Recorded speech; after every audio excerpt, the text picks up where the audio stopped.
What's all this shit talk occurring in the chat? What? I don't stream in the afternoon? Be happy. I'm gracing you all with my presence. No, I'm coming on because, first off, I haven't streamed in a couple of days. And if my speech sounds like I had mouth surgery, it's not. It's because I still have a canker sore on the tip of my tongue, and it very much hurts. But it's second inning. It's time to go. I don't have any clue at all who the second inning is. I have no clue at all. I haven't played the Moments of April. I haven't played this week. I haven't touched it. So, I'm kind of nervous. I hope I'm not.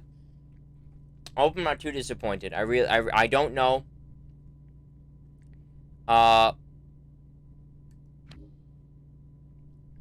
The one thing I already did, I'll tell you this, is I went in and I got the thing. STDs, yeah. I got this already, and I picked Willie Mays. So that's already been done, but I did that without knowing who the second inning is. I have no clue who the second inning is. Oh my god. It's the fucking heathen himself. Jason Bay. Fuck. No way. Is it really Jason Bay? Okay, let's see this. Ken. Alright, I actually have that card in real life.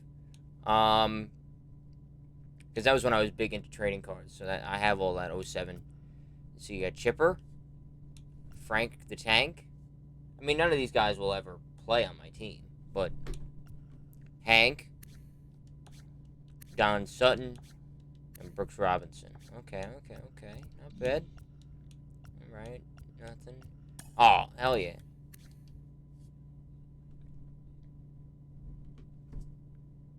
But how is everybody? It's been a while. Who's our goal? Oh, Ryan Klesko. Dude, the Ryan Klesko last year was really good too. This is prime noodle bat category right here. Michael Young. That's a prime noodler. And then Catfish Hunter Zite. Fiver. Austin Riley. Michael Kopech. He definitely has yield. Yeah, outlier. Miller Riley. Alright. The fuck is this? Legend icon. Oh, we got Hank. We got Roberto. Pedro. Willie. Ruth. Okay, not bad. And now here we go. Jason Bay. 92, 106, 96, 100. Okay, alright. 77. He's not that fast. Left field natural. Interesting. Lee Smith. Very interesting. Lee Smith. Now, Don. Don's a bit of a noodler. He's not going to play at first base because Ortiz has only one position. 92 field. Nah. It's between Smith and Bay. It's not going to be Don Mattingly. It's not going to be Don. And I got so much moments to do. I've been barely doing the daily moments. I'm still up to 7. Let's do this easy one.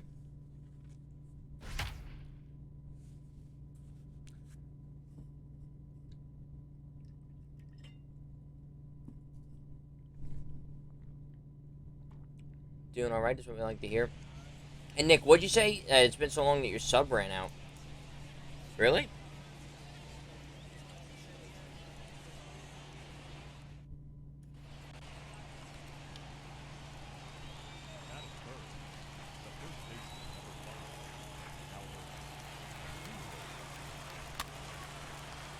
Yeah, I saw that yesterday.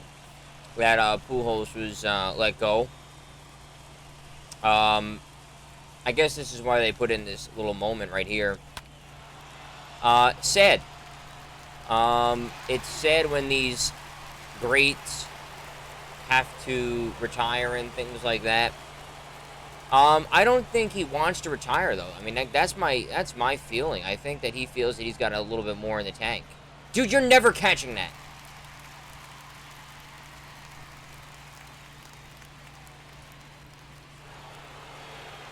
Because I was kind of looking at it and thinking that if he can get 20 homers a year and climb into his 40s, he can make a run for Hank and be third all time. I don't think he will go to the Cardinals and retire just yet. I don't think he wants to retire. I think that a team either desperate to try to make moves like the Chicago White Sox with his former manager of 10 years, or a low-level team that doesn't really care if he hits or not, right? Like, they don't even give a shit. Like a bottom-dwelling team like the Detroit Tigers or something like that in the American League. Got to be American League because of the DH. Got to be American League. Oh no, yeah, he can't play first anymore. I mean, I know some people joking around he could be an outfielder again. Nah. He might be able to be a first baseman. Might, but DH is where it's at. Pujols is 44? Yeah. I was thinking that, he's at 667. Right? He's at 667. He's got 5 this year. That if he could crank out, another 15 this year and like another 20, all of a sudden, he's at 700. He passes Poole. He passes Rodriguez. He's top 4 all the time. And I think that'd be good. That's what I was kind of aiming towards, is that, he is 44, but if he could, gain a couple more homers this year and then crank out a few more next year, he could be at 700. And if that were to happen, right, if somebody were to take him, he would have bounced back, hit like 22 homers, something like that, and he would have cranked another 20 next year, even though he's 45 years old, he would only be like 7 or so homers away from being third all time. So you'd probably then go to that. You know what I'm saying? Where he would try to get that. Oh no, he's 4. Yeah, that's what I was saying, right? He is 41. Yeah, that's what I didn't think he came up as 23-year-old. But anyway, I think that he has a couple more. I personally believe he could do it. He's not suffering from injury. It's just he's old, right? Right there. All right, that's it. Nah, I've never believed any of that. I know with the whole, like, Miguel Tejada thing that people, lie about the age. I don't really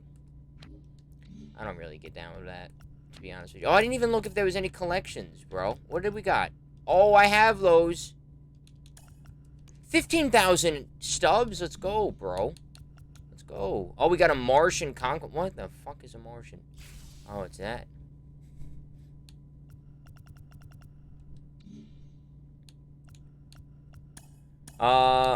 Daily missions. Let's exchange.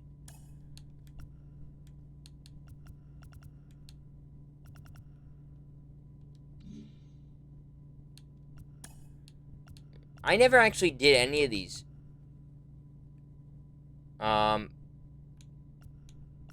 These online missions, and I still breezed to that. So we already, what we got already? Holy shit, we got a lot of shit. We got Danger, we got 3,000 stubs, we got the second inning, we got ball player items, we got a nameplate, we got that already. Good shit.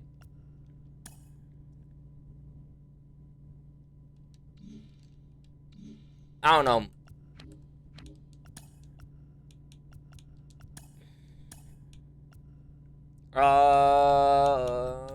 Let's go Ken. Let's go Ken, and let's go,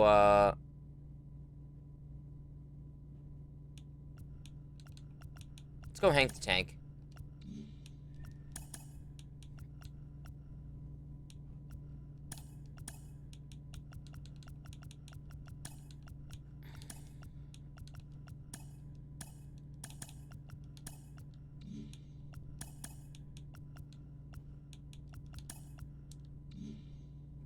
Did I make...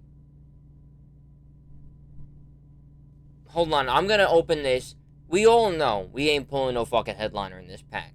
So let's not be concerned here.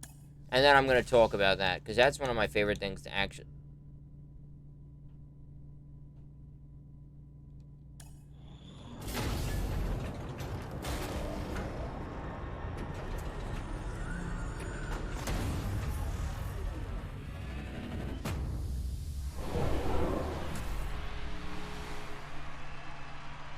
Fuck you, Trevor Bauer.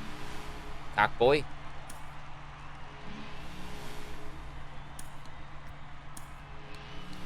I mean, it's coin, right? We could probably now go buy. We could probably go, let's go sell it, right? We can go sell. Let's go sell. And then I'm going to answer Jeff's question, because it's, listen, now we're getting into the wheelhouse of my favorite baseball player of all time. Fuck! Look at this asshole at that 18-420. Well, guess what? I'm going to wait a minute. We're going to go 7. Fuck that cunt right there. Fuck him. Look at that.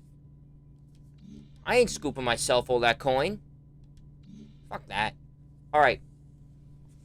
Jeff, here's the saddest thing. David Wright doesn't have spinal stenosis. He doesn't get hit by Matt Cain's fastball in the head. He doesn't have all of his injuries in 2012 and 2013.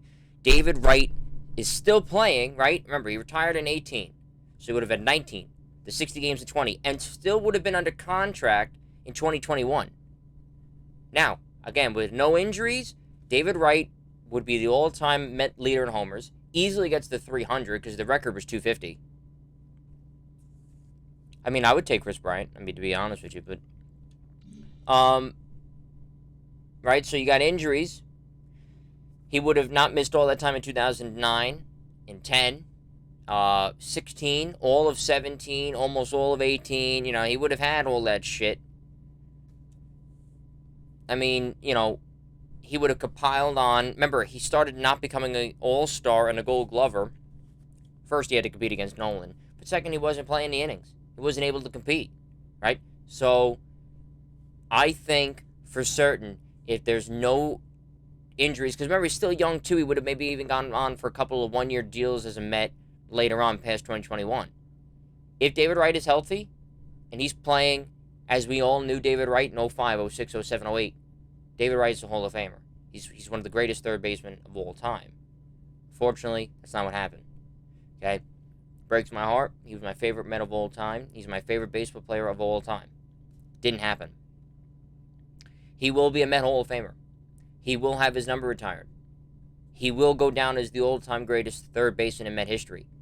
And maybe the greatest third baseman in New York baseball history. But he will not go to Cooperstown. I hope that he doesn't fall off the ballot 1 year in. I would like him to spend a year or two on, maybe even 3, and people to say, hey, this is just a sad situation, not get 2 votes and be off. He deserves more than 2 votes. He was Nolan Arenado before Nolan Arenado. He was. He had 30-30 seasons. He was a home run guy. Homer away, it didn't matter. Pitcher's park, hitter's park, didn't matter. He was cranking them. Base hits, average, gold glover, all-star. He was it. Face of a franchise, captain of a team. That was it. Now, one thing that's compelling, Jeff, one thing that's very, very, very, very, very, very, very compelling, and you have to consider it. Who votes on that shit? Writers. David Wright was extremely polite all the time during even the dark times of the Mets. He was always polite to the reporters. And they get off on that. They might look at him in a much more favorable light because of that.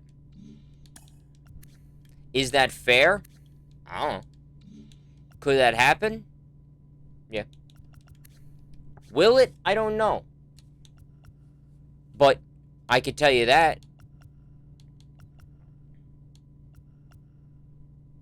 I mean, that's what I'm saying, right? Is that it's just one of those situations. It's one of those things where if he doesn't get hurt, it's not even a conversation, Jeff, if he doesn't get hurt. If he doesn't get hurt, it's not even a conversation about whether or not he's a Hall of Famer. because he was on the path. He was on the arc. He was on the, it was coming.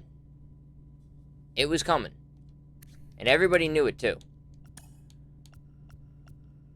It was coming.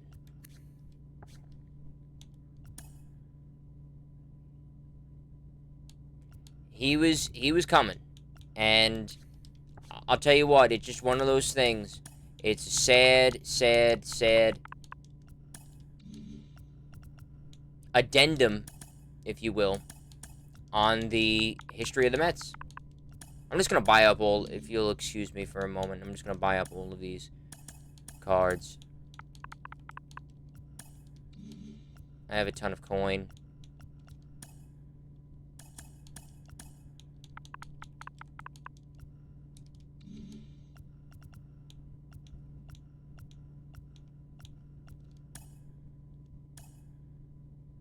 Yeah, you're good, man. I forgot how you get the Garrett Anderson.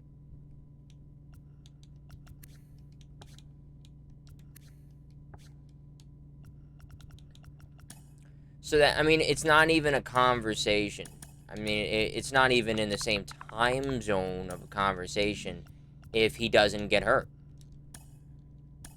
If David Wright never gets hurt, David Wright is a Hall of Famer because he would have been playing. He would have been continuing to play as we speak. He would have been putting up monster numbers because that's what he was. He had all of the telltale signs of a Hall of Famer. Just unfortunate that he got hurt. And that's all you could say about it. Honestly, I mean, that's really it. That's all you could say. I'll do all that shit later, but it's all you can say. Is what coulda, shoulda, woulda happened. And it's just a depressing thought.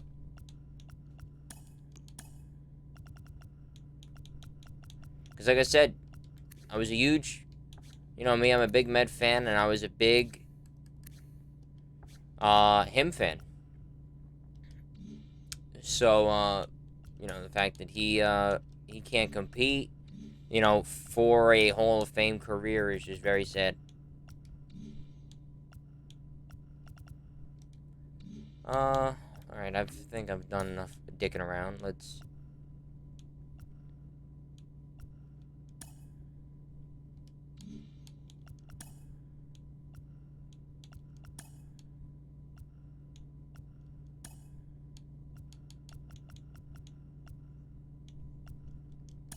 Let's do this.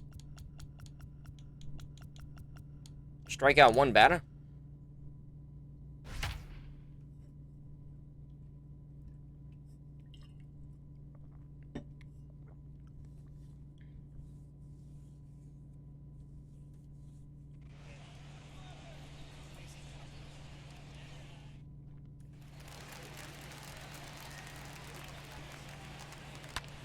Damn it.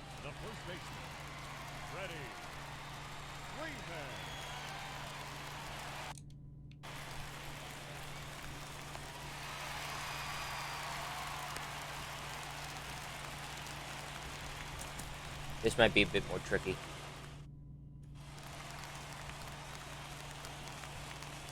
The first baseman, number 5. Ready.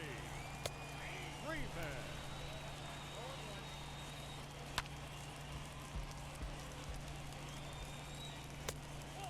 No, I know what you're saying, Jeff.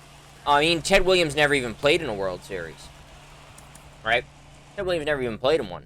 So it's not just about World Series. Yes, it would bolster his ability to compete for the Hall of Fame, but I believe personally that he just doesn't have, because whether or not we want him to go into sabermetrics and not analytics, you know, defensive run saves and B WAR and J WAR and you know BABIP and all this crap, you know, whether or not we want him to get involved in all that shit or not, the main sticky is that they're going to go off counting stats. And they're not going to put a lot of difference on, oh, he was hurt. And he's not going to make it. Counting stats are where it's at. Yeah, we try to say, all right, defensive runs saved, and we try to, like, you know, not make excuses for other weaker candidates, but say, like, hey, this guy's this and this guy's that, you know, and I think that that's what, and that's always been my feeling, and I'm not going to be a hypocrite about people like Yadier Molina and stuff like that, with this statement, and the statement is, the more and more you have to dig into these obscure analytics, and the more and more you have to dig into, you know, when the sun was shining at Shea, and there was a 2-degree wind, and a 2-degree tilt in the Earth's axis, David Wright had a 400 batting average, and everyone else had a 300. The more and more you get into that shit, the more and more that is not a Hall of Famer. Like, a Hall of Famer is someone that you look at, you go, oh shit, yeah, that's a Hall of Famer. And you know, and it's based off the counting stats. It's based off of your plateaus, your 400, 500 homers, your 3,000 hits, your 300 wins, your 3,000 strikeouts. I mean, that's why those plateaus are where they are. First off, they're very hard to reach. Second off, you hit them, you go to the hole. And that's what I think is the main crux of the feeling, is David Wright, other than all-star appearances and other things that many people have, he really doesn't have any standout counting stats. Now, if you want to say that he's the Mets all-time leader in hits, walks, runs scored, RBIs, this and that, you want to say all that? Go ahead. That might be a valid argument, right? He's the franchise's greatest player. Greatest offensive player. Seaver's the greatest offensive player, you know, in terms of pitching. He's the greatest player in terms of offensive counting stats. If you want to say that, that's a really interesting argument. But then, if someone who knows baseball, they can come back and say, well, what about Carl Crawford, who's the best Tampa Bay Ray? You wouldn't say Carl Crawford is a Hall of Famer. So, we get into the, all right, that does not hold any scrutiny. And what happens in the eventuality, as with all things, when David Wright is surpassed, whether it's by Peter or by Lindor or by anybody, it could be someone 40 years down the road, when David Wright's numbers are all exceeded. I just passed that challenge pretty good. When David, what are you gonna say? Oh shit, David Wright is no longer the leader in almost every offensive category anymore. We gotta get rid of him out of the Hall of Fame. You know what I'm saying? So it's shit like that where you're like, ooh, we're in trouble here. And that's probably my biggest pushback of that type of a discussion is David Wright is the greatest offensive player for the New York Mets in their history. That's great. But what about 50 years from now? And it's not like he put up a ridiculous numbers that will never be topped. You know? It's not like Hank Aaron, who played his entire career with the Braves except for 2 years with the Brewers. And in order to break it, you'd need to play for the Braves for 20-something years and crank 700-something dingers. You know what I'm saying? It's not like that. You know, it's not. Where you could say, all right, nobody's going to break Hank Aaron's records. He's a Hall of Famer anyway, but if you're saying he's the greatest Brave, no one's touching those offensive numbers. Someone can surpass David Wright's 240 homers, whatever the hell it is. You know, 1,800 hits. You know, they could surpass all that.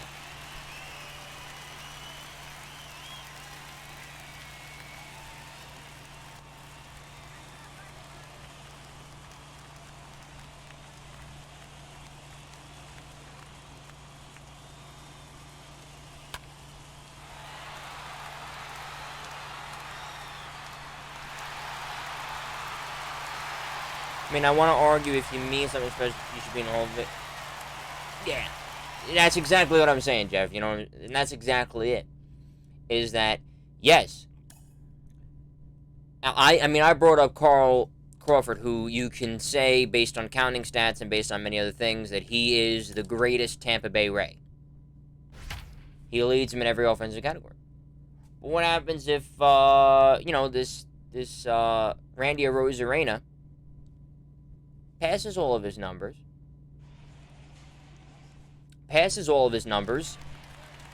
and he's not even a Hall of Famer anyway, maybe at the end of his career. So it's like, all right, what the hell? Now we just got to pass, you know, people up, and then that's when your Hall of Fame really gets watered down. Like you just said right there, that's what Team Hall of Fames are for. That's what that's for. Is for those who are not great enough to be in Cooperstown, but are some of the greatest to ever play for that franchise. And that's why David Wright is a no doubt about it, 100% Met Hall of Famer. Because of those things that I just said.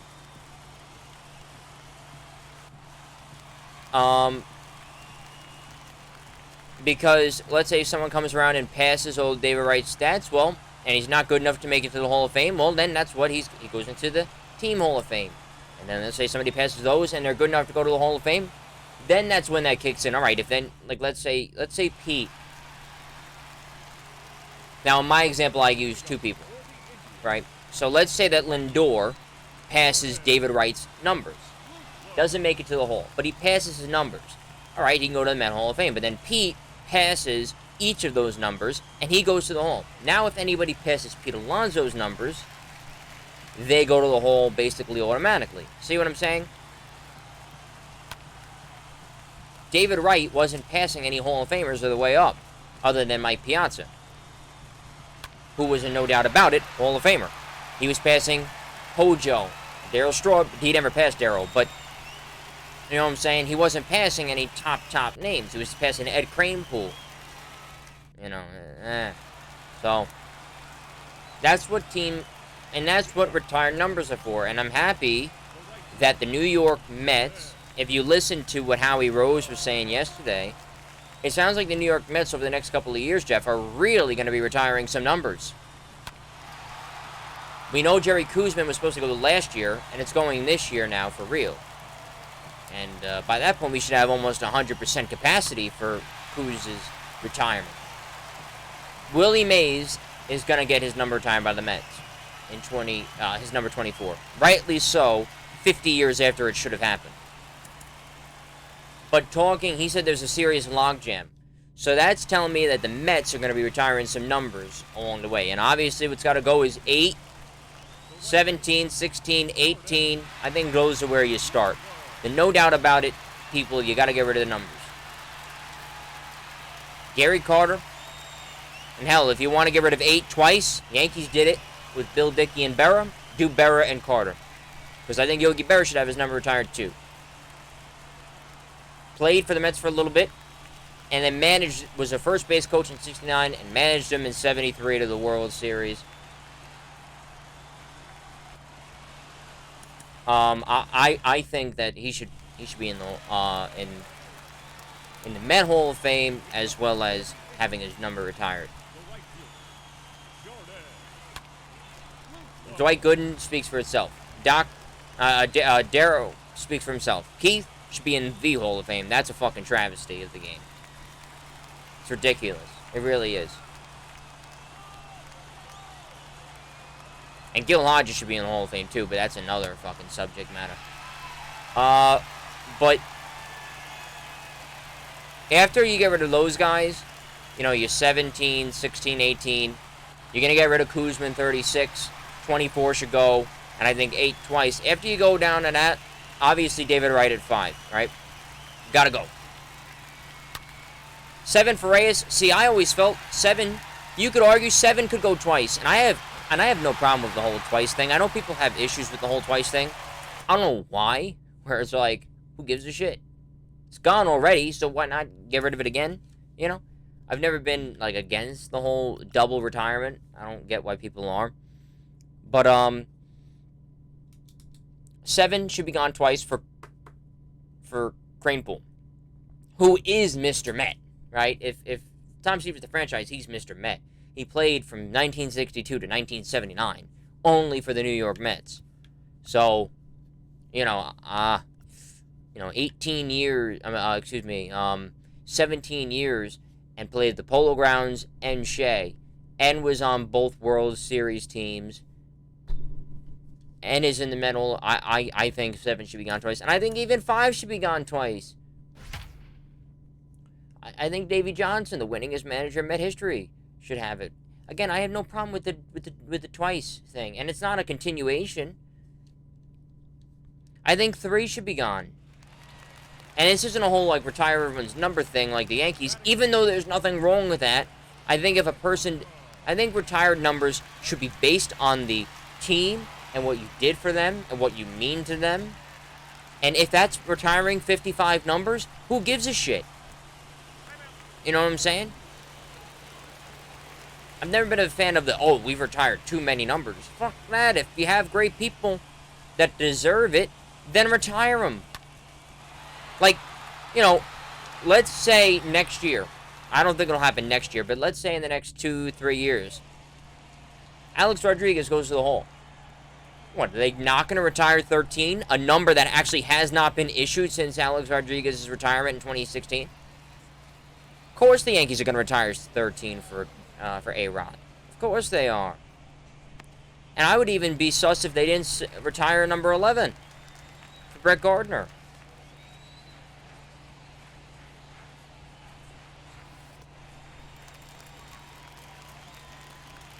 So I've never been against retiring of numbers. I never have. I never have been against it. I think it should be based on what you did. What you did.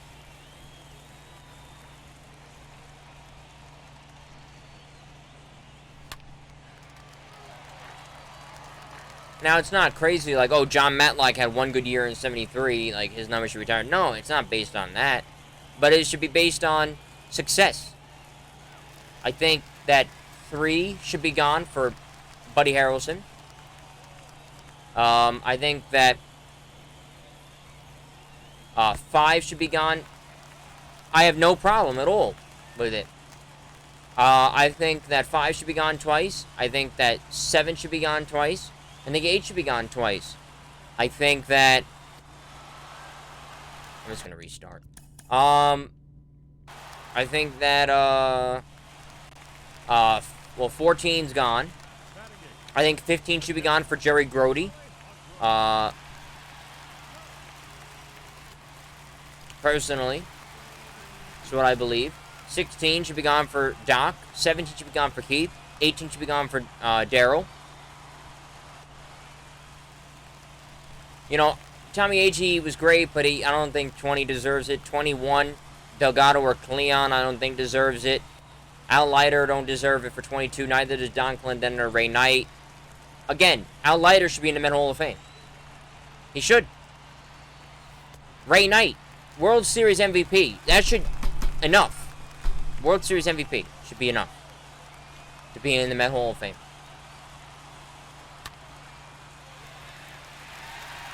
Don Clendenon should be in the Met Hall of Fame. Again, World Series MVP.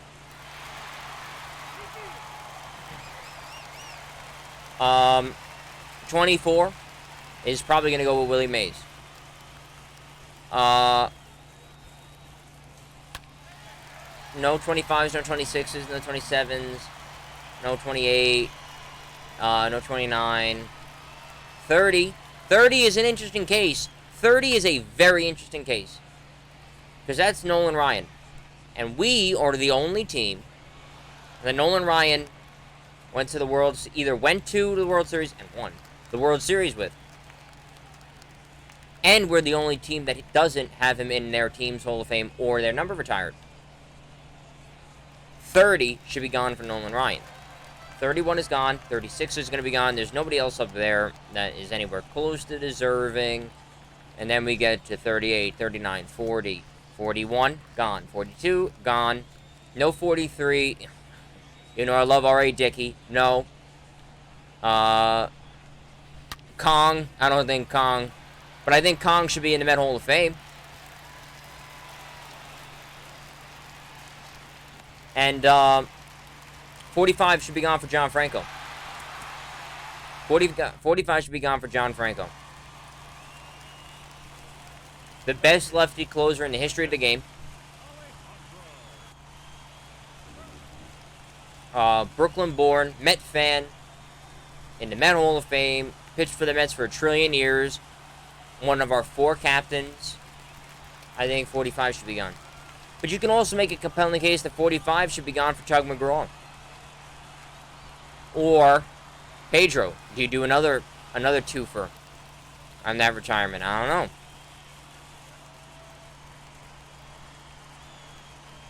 47 for Glavine. I don't feel like it. 48 might be going. He keeps it up. 48 might be going. And 48 might be going to Cooperstown. No Benny Agbayani. 57 is interesting. Yo, Lachlan, what's good? 57 is very interesting. I think Johan should be in the Hall of Fame. Met Hall of Fame. I don't think he number retired, but I think he should be in the Hall of Fame. And I'll tell you what, K-Rod at 75. Again, not a number retirement, but if he goes to the Hall of Fame, he had some okay years as a Met. If he goes, he's got to be in the Met Hall of Fame. How was my day? My day's been good, my guy. I can't complain. That was a perfect fly ball, and it did not leave the yard. That is really gay. And it's a 2-homer night card with 70 power, and it didn't go. My day's been good, my guy. How about you? How are you doing?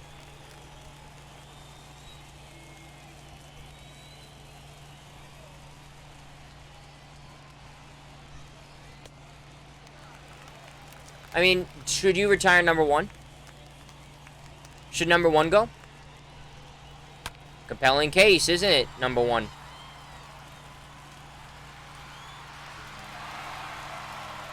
Alright, I need a hit. I need a hit. A base hit. This is my final at-bat. Give me a base hit. Luke Jackson, don't be a cock. Give me a base hit.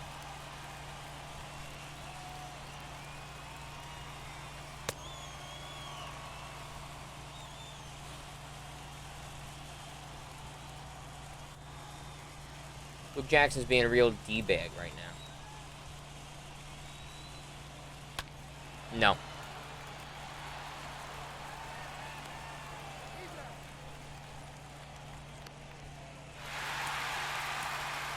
That sucks, asshole.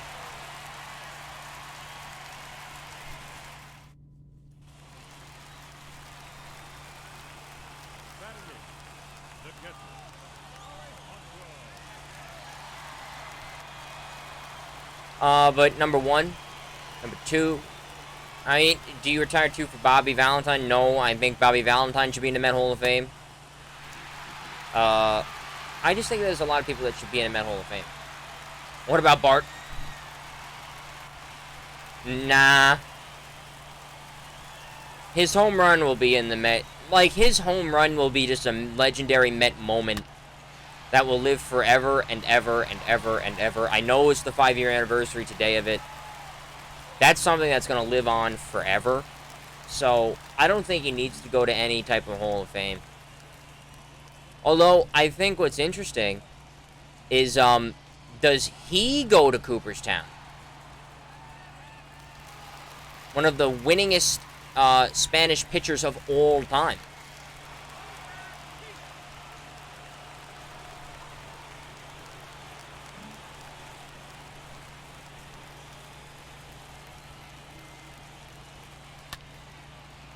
Can I just say how much I hate base running? That should have been a double. That should have been a double that I hit. But because of the horrific base running of this game, and I can't control them, that I'm probably going to get fucked once again unless I hit a double, triple, or homer. Right here. What? Dude, why did it press down so early? That was a beautiful pitch to hit. Nope, off the end of the bat. God damn it, man. Fuck me. Retarded with this fucking moment right now.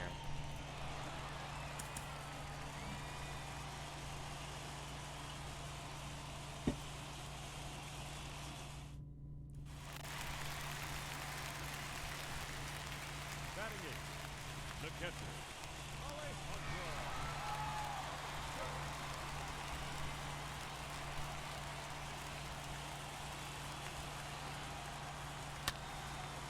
Again with the inside bullshit, man.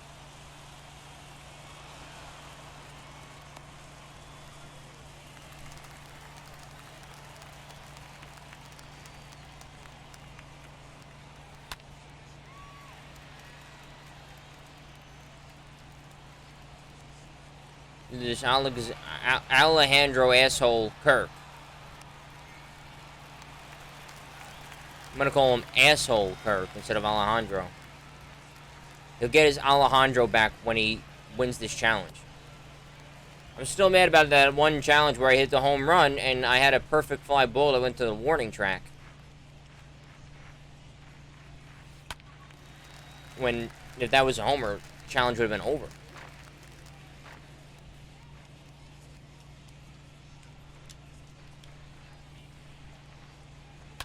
Right to him.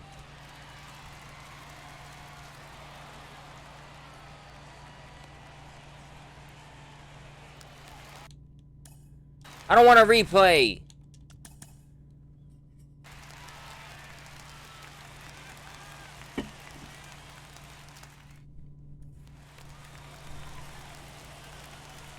Now batting, catcher, Alejandro.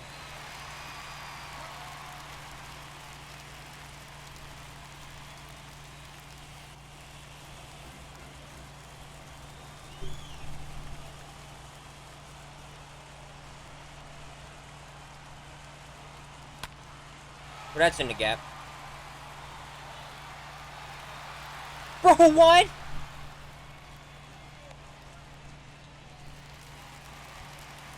No way, bro.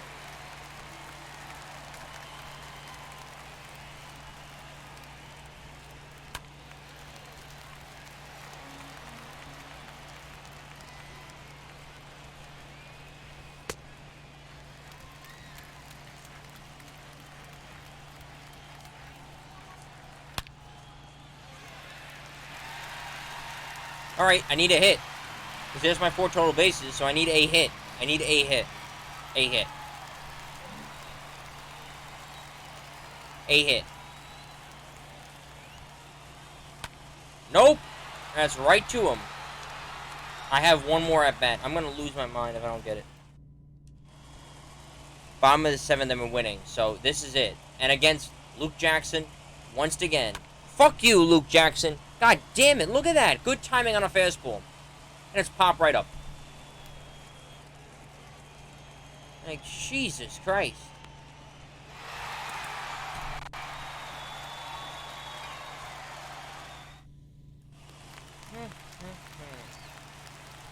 Batting eighth, the catcher, Alejandro.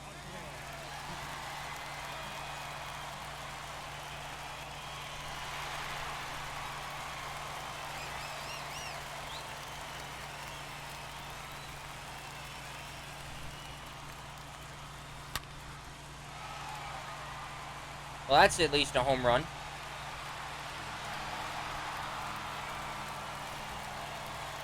Come on.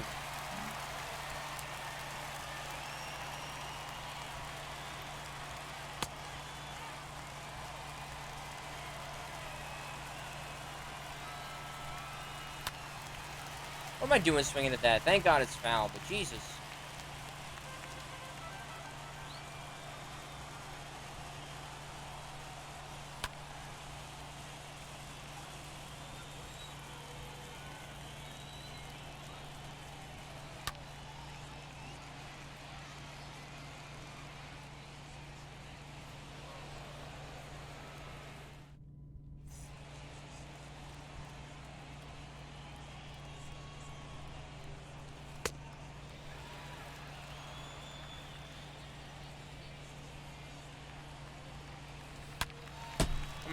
Dude, I'm gonna choke it out again. No way I choke it out again.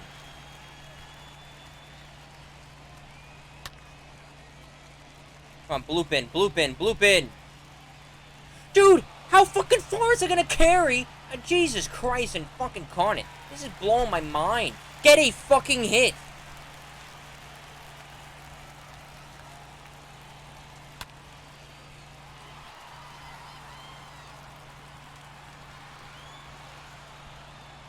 Thank the gods.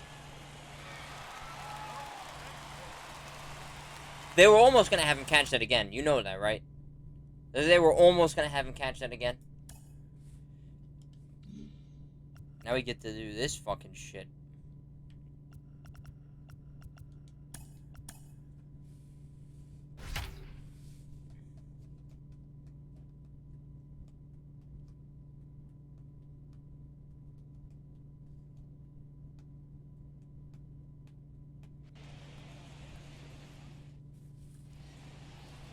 Oh.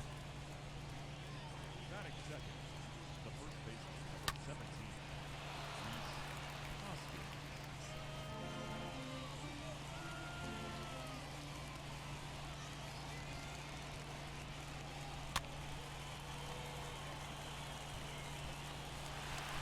You want to talk about a bum?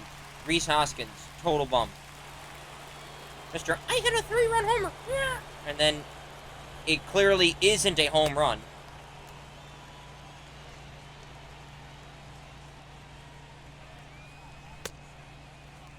So what do you think about this? Baseball should limit the number of numbers retired. God damn. In a year by you mentioned Doc and Daryl and Keith needed their numbers retired. Wow, Richie hit a 4 fucking footer. 3 from HB to Max because you still wanted to be special for trade. I don't know. I mean, I think the kind of the limit is 3. Like when the Yankees retired to 3 numbers in 14, that was like it. I do think that it's kind of already there that it's 3.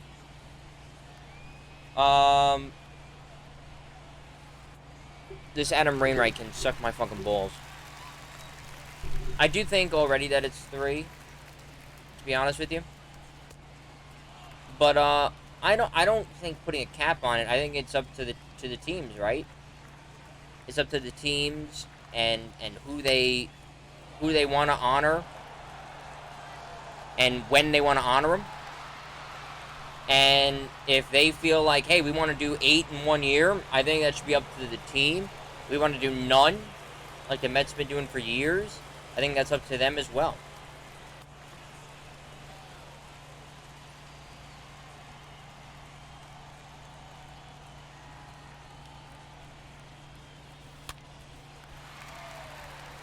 That's unfortunate. Because I'm going to fall 2 total bases short because I'm losing in the top of the 8th. Yep.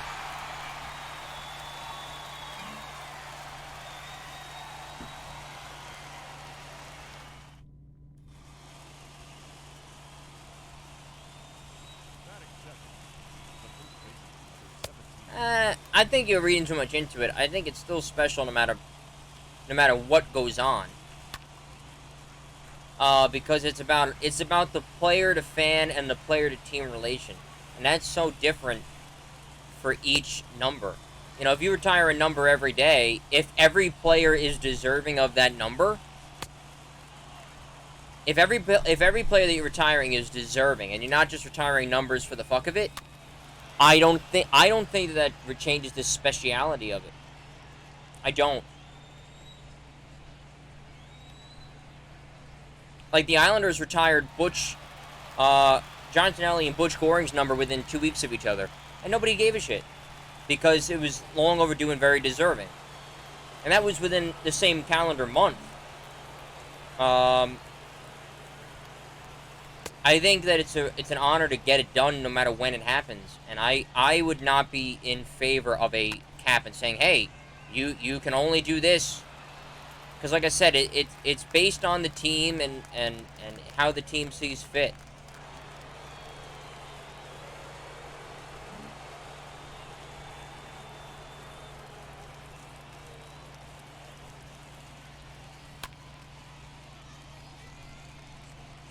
You know, I don't think it takes away from the special moment of it all.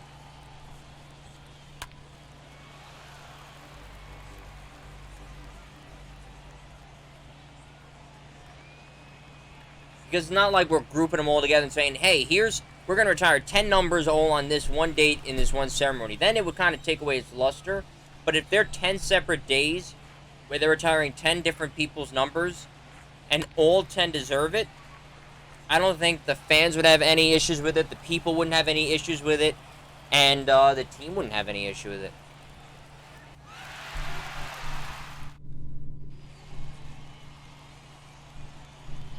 Leading off for Philadelphia, the first baseman, number 17, Reese Hoskins.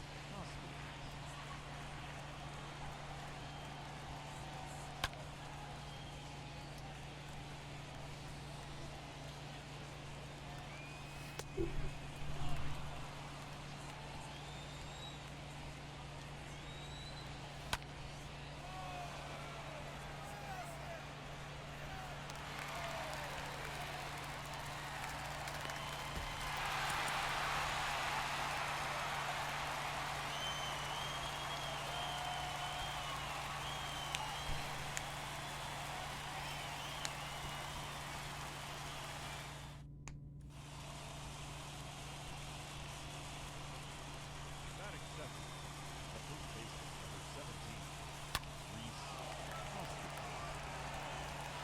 Reese, my pussy's called Hoskins. I mean, this guy is legitimately the definition of a pussy. I mean, you watch that Mets series, oh my Christ.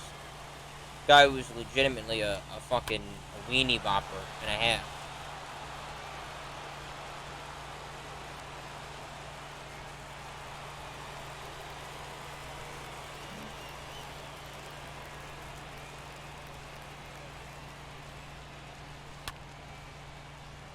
I don't know, but Jeff, do you think that everybody left St. Louis from the Mets and it will be ready for tonight's Arizona series? Do you think everybody's going to be ready? Everybody's there tonight? Do you think everyone's going to be on? You know, everybody's going to be there?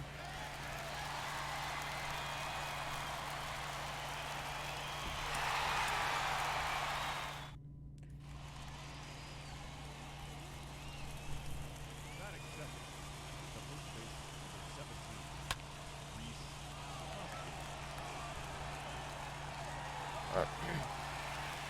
Hoskins. No, I'm implying that they might have left some people on the base pads. In St. Louis. That they might have left some people on base when they got out of there and got out on the plane. That they might have left some people. 17 fucking people left on base in a 9-inning game. An absolute disgrace. And how did we win it? I don't know. Because I guess the Cardinals just felt bad. Make-A-Wish called, said, hey, let the Mets set a fucking record of which nobody wants to have.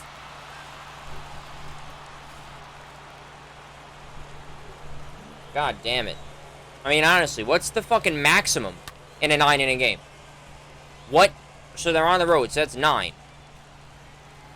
So, what is 9 times 3? 8? No, 27. So, the Mets were more than halfway.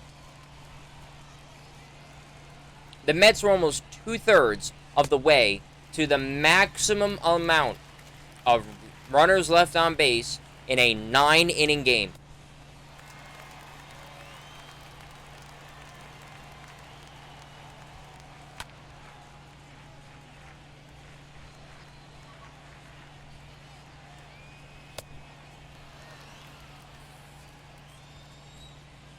An absolute joke.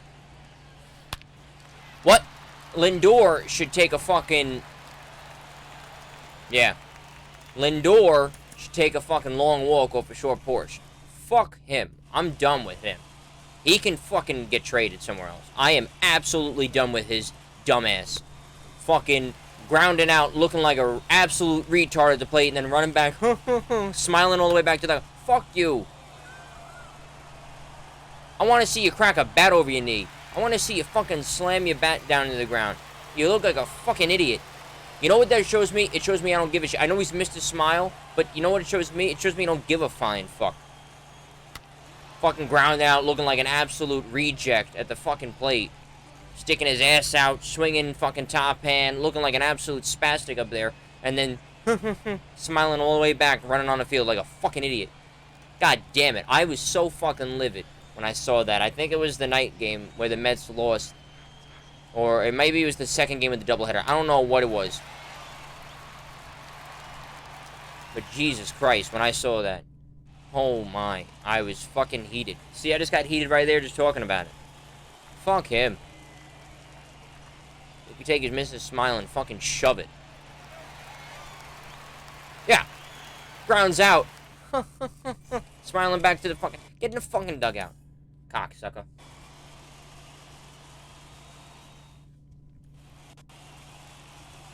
And what did he do? He sat the next game. And then, oh, he sat 7 innings. Holy shit. Fuck.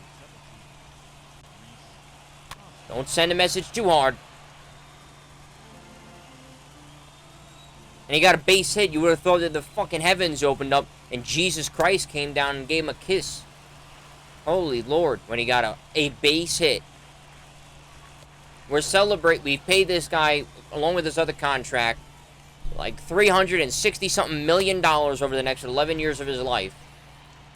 And we're celebrating seeing eye singles batting 150 in May. Good shit.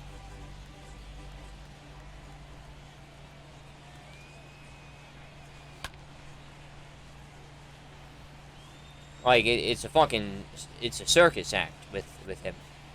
It really is. And then I'm not in a slump. I'm not in a slump. Asshole, you're 0 for 20. You're in a slump. You are in a slump. It is what you are.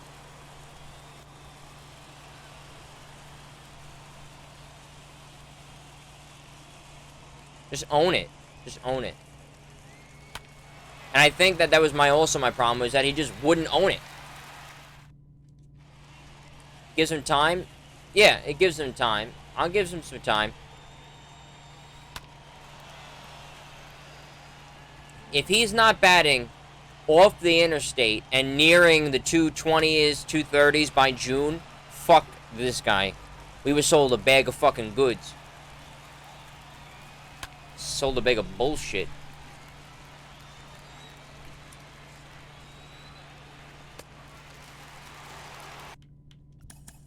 You know what it is? We should never assign him to the contract.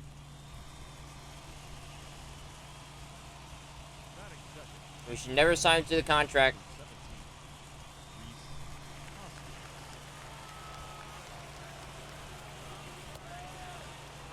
Should never assign him. Should have waited it out. Have him play hard.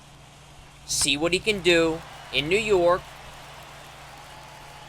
And then if he's good, sign him.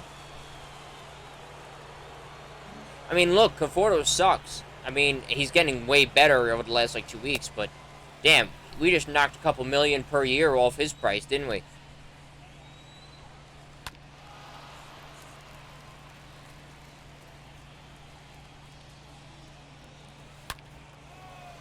I mean, Christ alive, if we had waited, can you imagine getting this to the fucking... Yeah, but can you imagine if he was bringing this to the fucking table? Christ alive, I'd give him a bus pass. That's how much I'd give him. I'd give him like a stipend, $100 a day. Christ. Ain't no 341.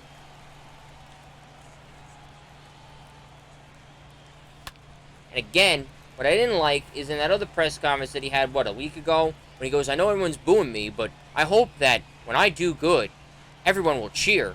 Dickhead. Clearly, you know nothing about New York. And if you had asked just one fucking person who's played more than 5 minutes in New York how we treat winners, you wouldn't have said such a spastic fucking comment. My brain literally had a fucking stroke when he said that. Like, Dick, you can strike out all day long. You hit one home run in like a World Series game, boom, you're done forever. Like, you're set. But here's the guy who hit the home run in World Series. Like, bro, we don't give a shit as long as you come through when it matters the most. Like, it's just a dumb comment. Lindor hits 4 homers in a game, he's going to get a standing ovation in New York. But if he goes 0 for 4 the next night, we're going to boo him. I mean, that's how New York is. You just sound like an absolute fucking retard not knowing that. I hope that everyone will cheer for me.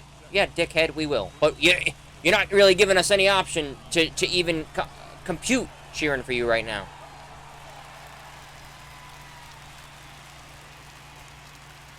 You know, I don't know if you heard that, but when I heard that, I was like, you're a fucking idiot.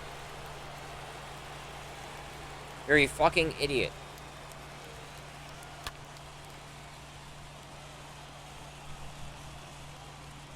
He did it like a couple... last homestand. Before they went to Philly. When he was getting booed at home. He was like, I know everyone's booing, and they have a right to boo. Because, you know, they're paying for the product and stuff, and ba-ba-ba. But I hope that when I do good, that they'll cheer. Like, no, dickhead, we're not going to cheer for it. You fucking idiot. No, we're going to still boo you when you're hitting home runs and winning us games. You fucking idiot. To me, that's a guy who don't get it. You're not playing in some Midwest fuckface town no more. Playing in New York. Like, you know, wake up. Smell the coffee, Lindor.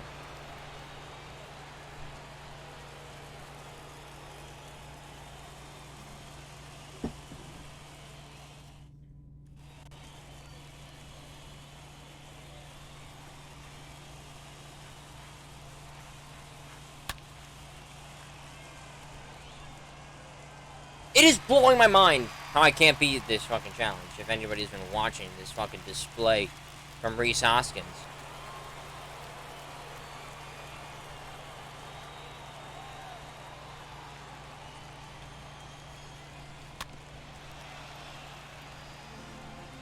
Go ahead. Like, honestly, we're not missing much, Jeff. And let me tell you something. We're only booing because he's batting almost off the interstate and onto the country fucking roads. If he comes back, goes on a tear like Stanton, not so much with the homers, but with the base hits and stuff, and going like 20 for his last 40 and shit like that, if he's doing things like that, there won't be boos. There will be cheers. And if we keep booing, it's because he's still batting on the interstate, and he can ask for a trade. Nobody's going to want to trade for that shit box. That contract with that input? No way. So I would have to disagree with you. Either he's going to get the fuck over it,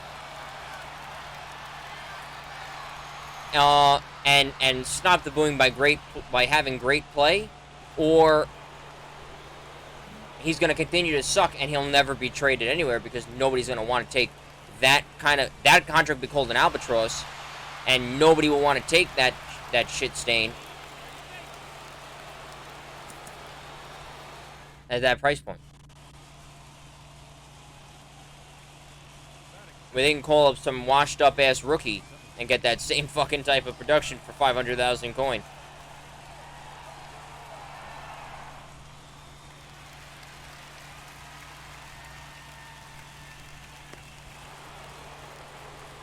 Yeah, but not a lot of teams are that stupid. Remember, we took Cano's contract because we wanted Edwin Diaz. We said, hey, we'll put up with a bad contract. We got Edwin Diaz. We're going to get rid of the next Mike Trout, but we got Edwin Diaz. I mean, that's always been the thing about Diaz. And that's another thing that people don't understand. Cano, whatever. Cano's 40 years old. Like, who gives a shit? But with Diaz, if we win a World Series and Diaz is a major component of that, nobody will give a shit about what Jared Kelenic and Justin Dunn... Justin looks like he's going to be pretty ass. But nobody will give a shit about what Justin Dunn and Jared Kelenic will come into. Nobody will give a shit. Like, you know what I'm saying? Nobody cares. Nobody will care. But if Diaz continues to blow saves, be shaky, give people heart attacks, lose us postseason games, God forbid, if that shit happens, oh yeah, all we're going to hear about is Jared Kelenic, especially if he becomes as good as he's supposedly supposed to become. Oh, yeah. Then we're going to hear about it all the time.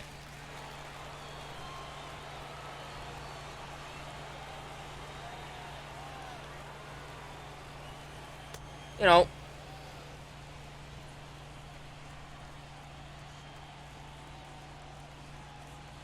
that's the thing. But with this trade, I mean, we traded away 2 prospects that I don't think we were ever really high on. And, like Jared Kelenic, we were high on. You know what I'm saying? Like, we were high on him. These guys, we aren't. And I think that it makes a difference. Just like with Stroman. Anthony K has gone up, and he hasn't been that good. Simeon Woods Richardson is going to be interesting. If he becomes something interesting, you know, if he becomes good, then it becomes, should we have traded for Stroman? I don't know. But if Stroman helps us, he almost got us into playoffs in 2020, he opted out. And then 2021, he's been pretty good. If he helps us win a World Series to go to the playoffs, it's not a bad trade. You know, that's how you have to evaluate trades. Sometimes trades are not based solely on the personal performance, but is that performance part of winning?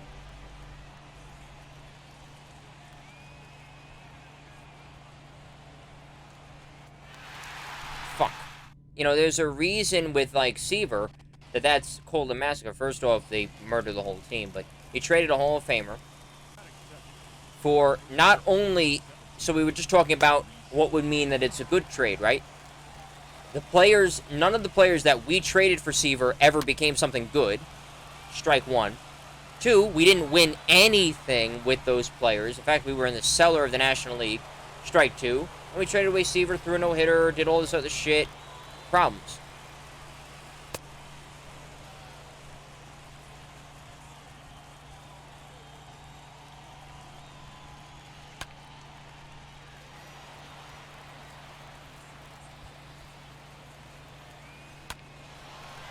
You know what I'm saying?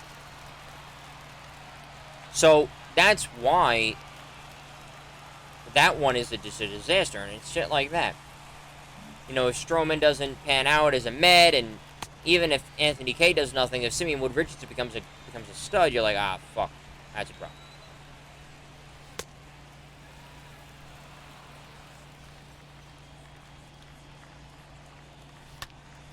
You gotta be kidding me.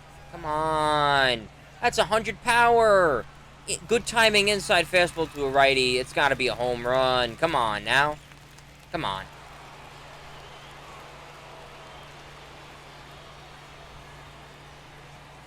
Yo, what's good, Brennan?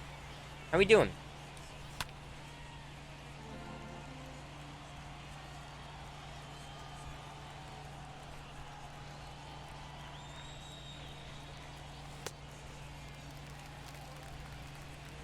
I can't complain, my guy. I've been good. I've been chilling. Been doing this. I've been talking with some of the old radio people. We've been chilling. We've been straight chilling. Can't complain at all. It's been fun.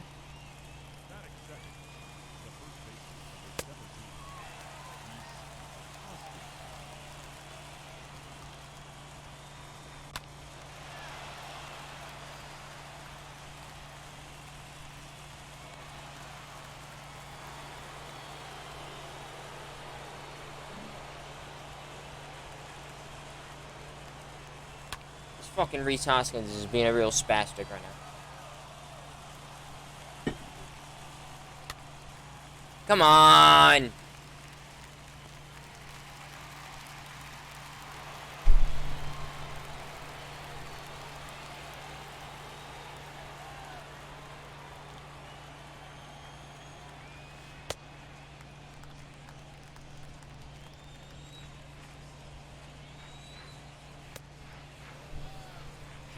How do I feel about the Mets this season? We were just talking about that, actually, Brendan. Is that how I feel is... I just kind of feel very disappointed right now. I mean, we're in the hunt for first place. I just feel very, very disappointed because I think it could be better. Okay, we've left so many runners on base. Our batting average with runners in scoring position is abysmal, and we just are not hitting good. We're chasing bad pitches. We're just not doing good. I'm very disappointed with where we're at. Then that being said, our pitching has been fantastic. Our pitching's been good. Our you know, our pitching's been good.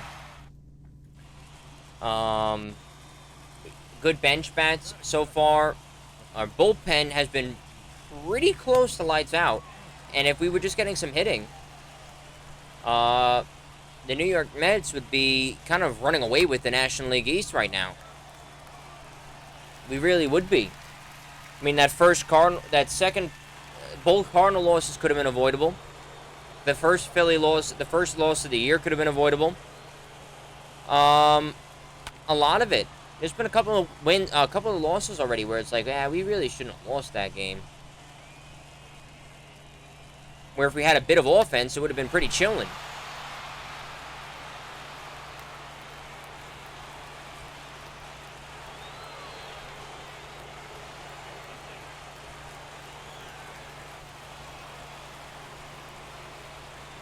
No, we would have been kind of chilling at that point. So, oh my Christ, dude, I'm gonna like quit this challenge. I'm fucking done with it. I really am. I've been playing it for like a half hour.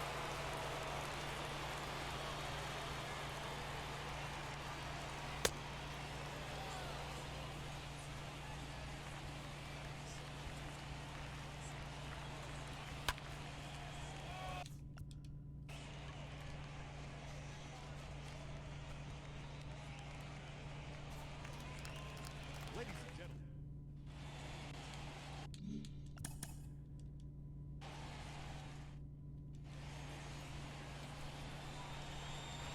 batting seventh, the first baseman, number 17,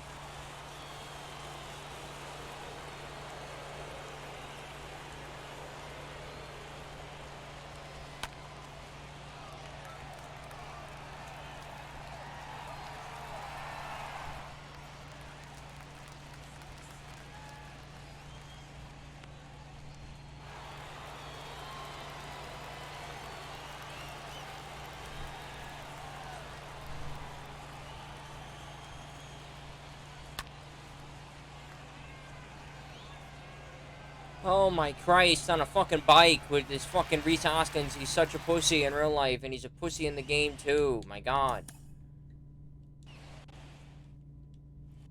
I hit a 3-run homer. Yeah. No, you didn't. No, you didn't. Who do you think on the Mets roster could step up to the plate and start giving you guys offense? Well, it starts with Francisco Lindor not batting 140. I mean, honestly, that spastic needs to start hitting the goddamn ball. He needs to stop smiling all around the field like somebody's jerking him off underneath the table. And he needs to start hitting the goddamn ball. Once he does that, I think then things will turn around. Because Conforto has been getting a little hot. Alonso hasn't been chasing bad pitches. Nimmo being hurt, he should be back in a couple of days. But PR, how can you take Pilar out of the fucking lineup? I don't understand how you could do it. J.D. Davis has been okay when he's been in, but his defense is suspect. VR has played a pretty good game. VR has been pretty aight. McCann's been a fucking disappointment. There is no denying that at all. What James McCann has been. He has been an absolute dud fest. I mean, his fucking error at home plate had led to 2 runs in that Philly game where we lost 2-1. Should have been a series sweep in Philly. Fuck you, Rhys Hoskins, you cock. Look at that shit. You know, that's a fucking spastic move. Him adjusting his fucking nuts all the time. Fuck him. He's been a waste of time. And our backup catcher in Tomas Nido has been a fucking spastic his whole career. So, I mean, what more are you going to get out of that? Dom Smith, Mr. Fucking crying about bullshit last summer. Well, I cry whenever he comes up to the plate this year. He fucking blows cock. So...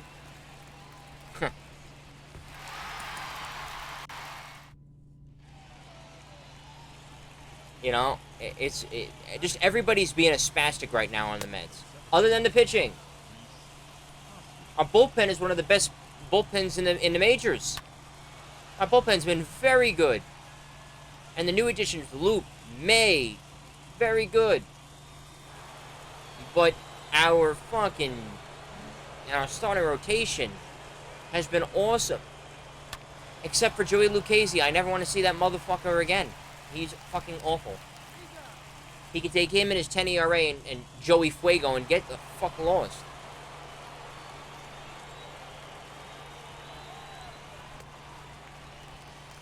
You can't have the name Joey Fuego, throw fucking 90, and get knocked around like it's batting practice. Get the fuck out of here, you absolute circus act. You clown.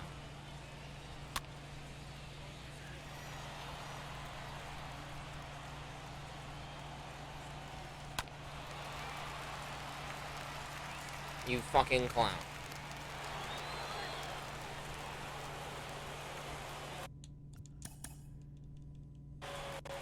Like, it is such a joke.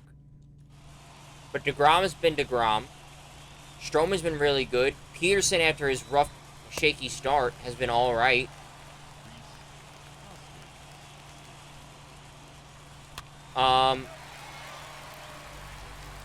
Cookie won't be back till May 31st, which is an absolute fucking train wreck in its own.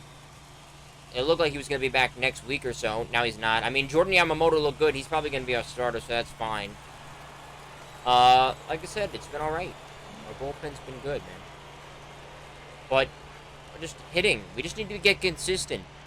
We'll even wait like McNeil. Mr. I want to bat 300. Well, you're batting 200, and you're being a fucking spastic at the plate, you too. Stop going for the dinger.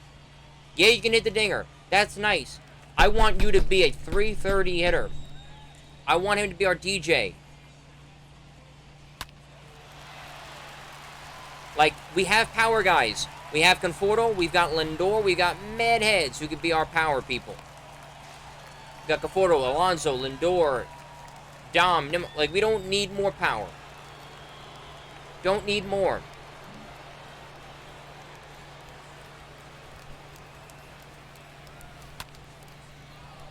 The mode I'm playing is pissing me off. But it's a moment where I need to get 8 total bases with this Rhys Hoskins card in one game, and I can't get it going. Come on, a double and a homer. Come on, crank a fucking dinger off Alex Reyes. Alright, there's the double. Alright. So I'm going to get another at bat. I need a home run. I literally need a home run. In this at bat, I need a home run. Home run.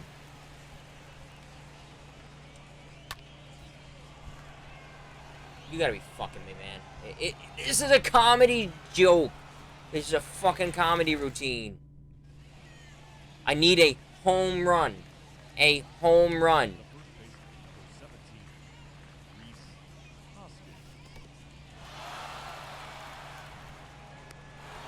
Oh my god, if he had been thrown out there, I would have absolutely fucking lost my mind.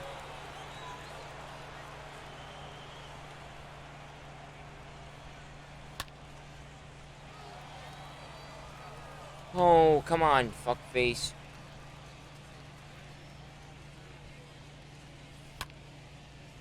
Come on, Rhys. I won't call you a pussy if you hit this dinger derby right here.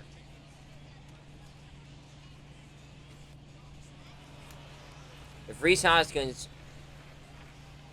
hits a home run, no more calling him a pussy.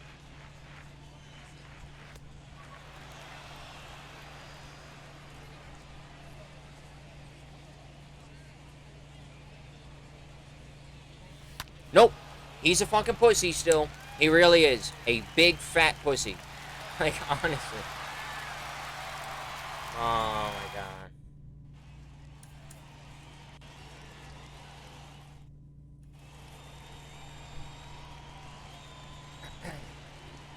The guy's an absolute fucking spastic.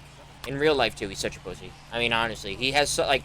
Honestly, if I was a baseball player, I would say that Rhys Hoskins has the most punchable fucking face of all time. He looks like he's 12.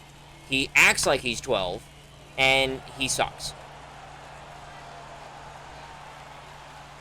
And he plays for the Phillies, which automatically means he has the smallest cock possible. I mean, so... Right there is all your giveaways.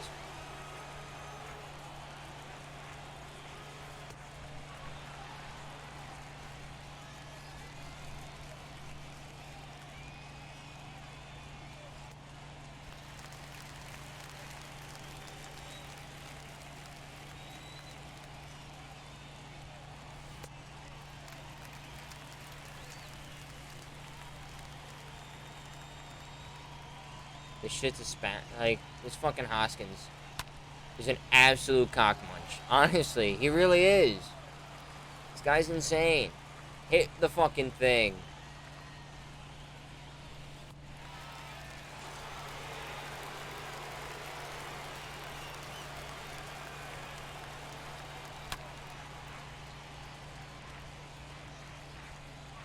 I want to know how long I've spent on this challenge. I'll check in the VOD. It's got to be close to 45 minutes. It's got to be close to 45 minutes.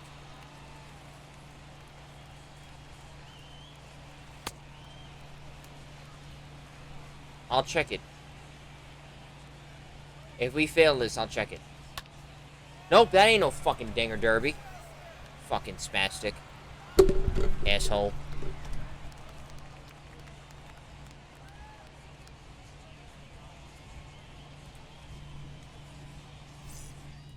Let me see this shit. When did I start with this fucking challenge? Now batting, the first baseman, Rhys Hoskins.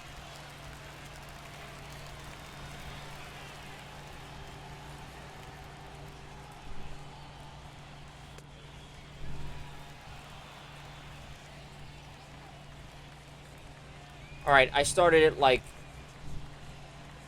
49 minutes into the stream. Alright, so I started this shit box almost 40 minutes ago that I started this fucking challenge.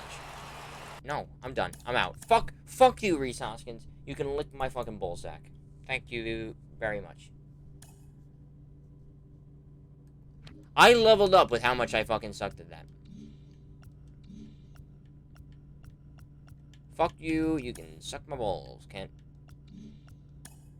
I did all this shit, right? Just checking. Evolution, can't do either of them. Don't have them yet. Team Affinity. All done. Monthly awards. Let's do some monthly awards shit. Huh? Oh. What console? I'm on Xbox Series X. Wow, why does that quality on my television, not like the quality card, actually look fucking atrocious? Wow, big F in the chat from fucking art department, because that art right there looked absolutely fucking horrific. There on that title screen. I mean, honestly, right now with the Mets, they yell "easy out" when this fucking retard comes to the plate.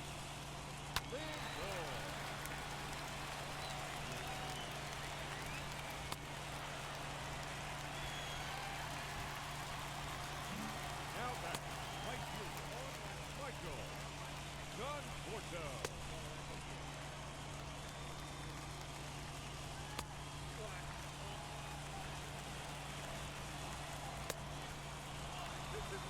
But Brendan, I do have a PlayStation 5. I do have a PlayStation 5 and an Xbox Series X. I'm playing on the Xbox Series X.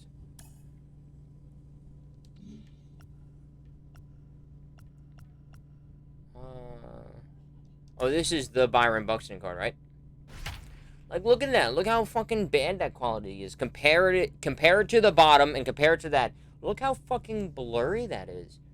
God damn, it's like they fucking, like, tried to blow up that card and we're like, oh, shit, we made it pixelated? Oh, fuck. Oh, well.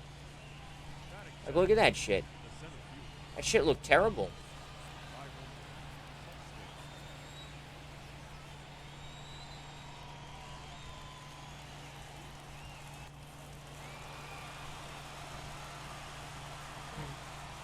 Oh, they made it today? Oh, no, they won yesterday, right? Oh, no, they won today. They won yesterday. They won again today. They're in the championship game.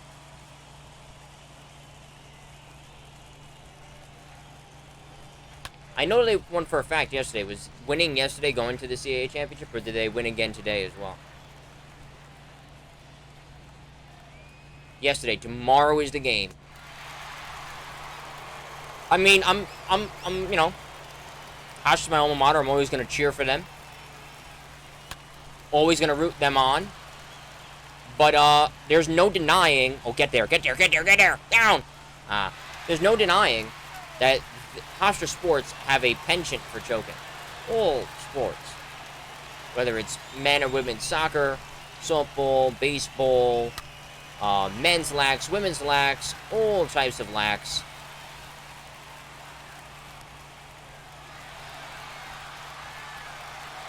They all have a penchant for total choke job. And, how about this fucking spastic card? Just punching up the middle every time. I'm gonna go for it every time because why the fuck not?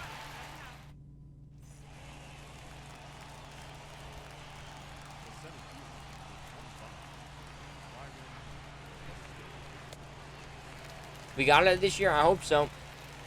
Like I said, trust the process. I mean, they just choke every year, man. Every year. Every Hofstra team chokes.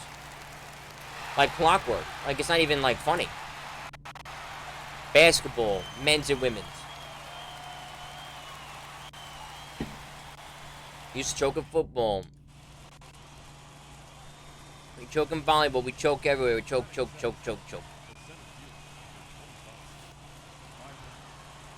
Oh, we're nationally... How about that one year? I don't think you were there yet. I think it was my freshman year or maybe the year before I got to Hofstra. Oh, we're fucking ranked 10th in the country. Yeah, we beat North Carolina. We beat them. And they fucking were a first round exit because they suck.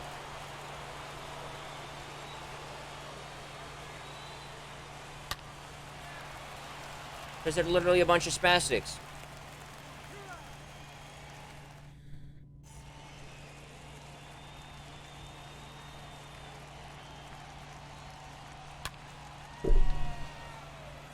I mean, how about, we were going there.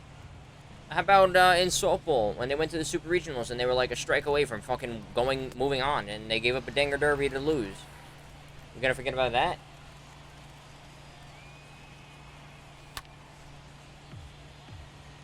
I mean, Hofstra just, they choke. They're spastics. What do you want?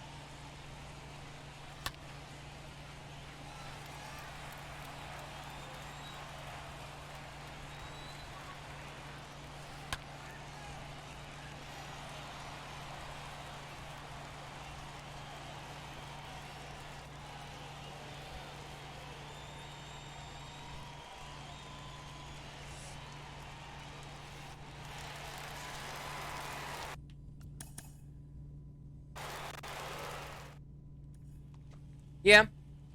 I hope so, my guy. I really do, because I'd like to see them in that NCAA tournament. It'd be nice. It'd be very nice. Oh, shit.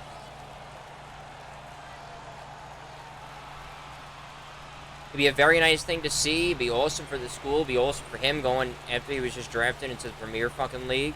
It'd be nice. Oh, my God. Buxton says, hey, you see that other home run? You want to see me do it again? Damn.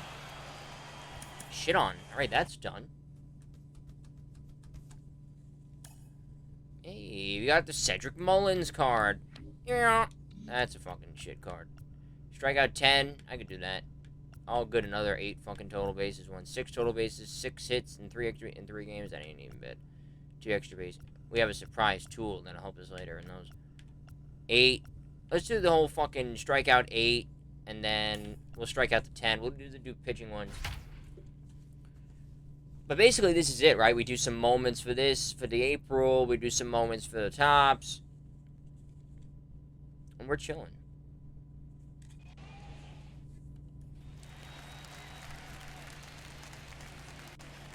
Leading up for the Tigers. I do know that this Danny Duffy moment was not working for some people.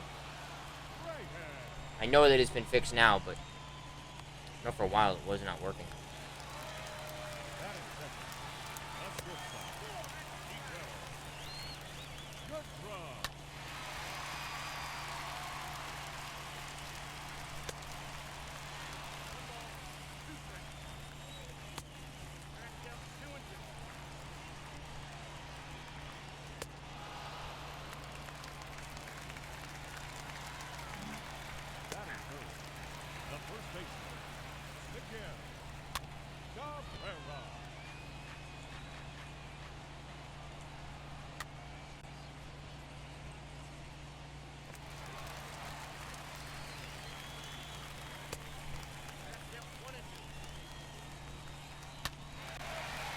Oh, suck my balls, Miguel Cabrera.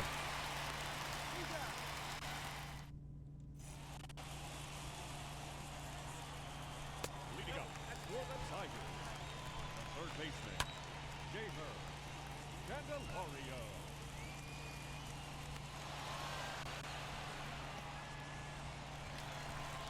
Batting fifth, the second baseman, Jonathan. Go!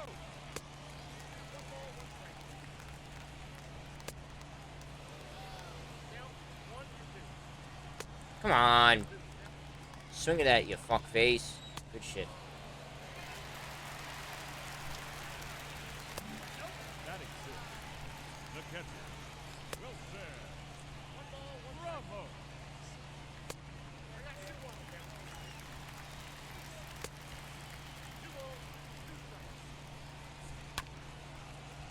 Oh.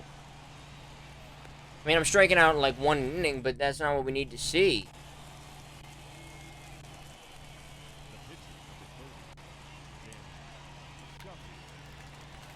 Thank God.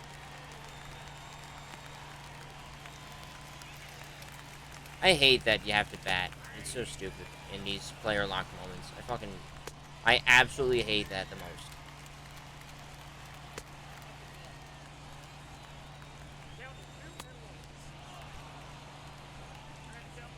Go sit down.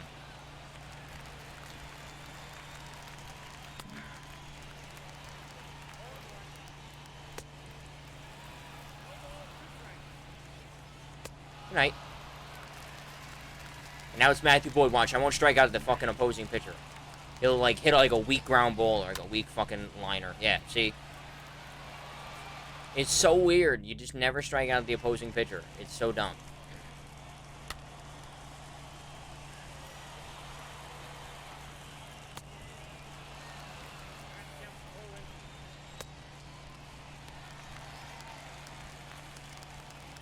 Alright, 3 more Ks. 3 more Ks. Oh, you're a real cunt.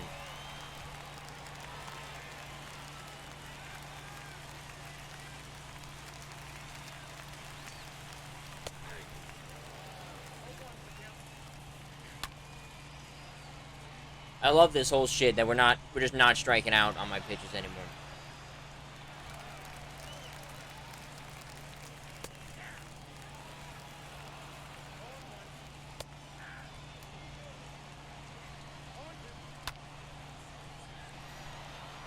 It was a bad pitch.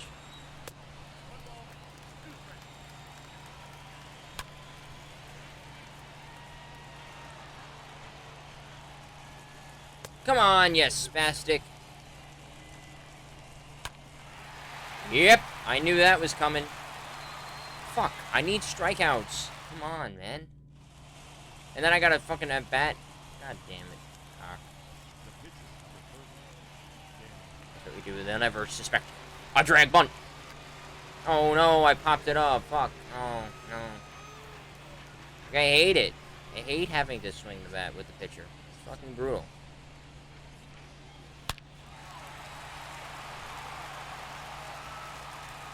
Oh, I love it. I love getting a perfect with the pitcher. At least another run bases. I think 2 games ago with the player lock shit with pitchers, you actually had to run the bases. So it was like, you had to bunt.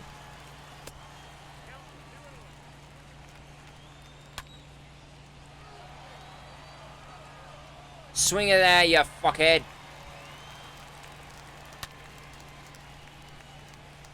Hey, guessed up. Shit down. Fuck you. I'll walk him. I don't give a shit. Come on, my guy.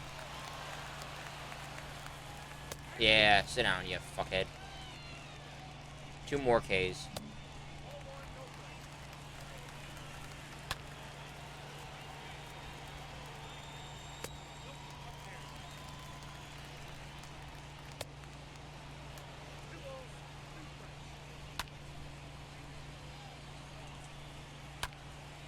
No way. I mean, it's...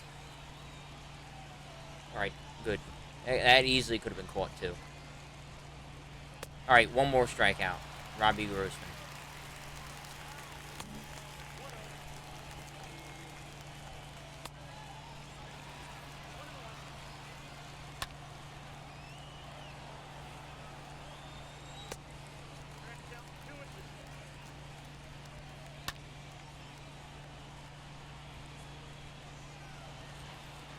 Center!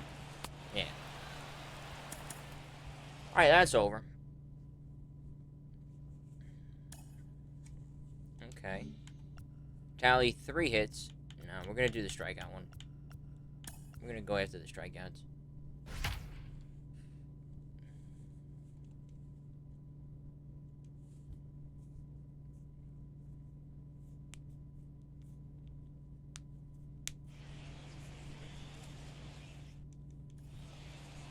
Ooh, don't walk a batter. Horny.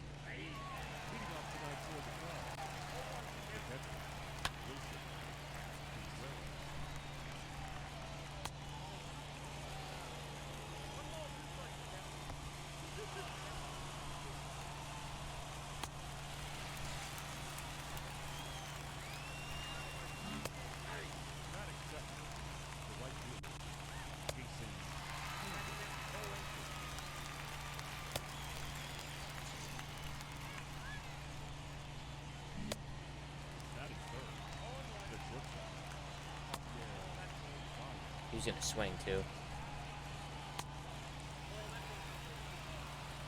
Not a good one. Ooh. Never a good idea to put that curveball right down to fucking Piper.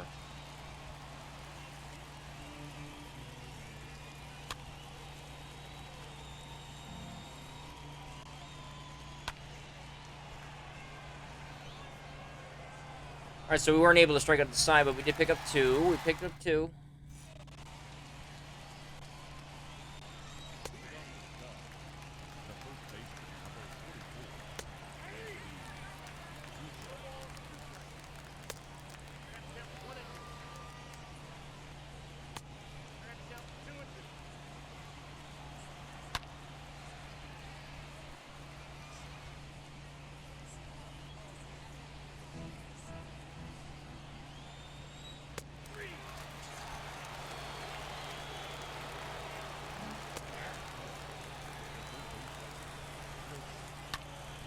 Damn it.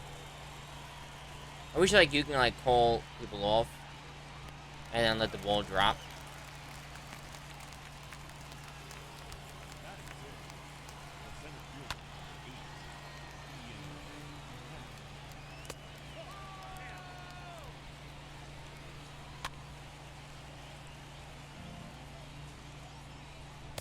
Good shit.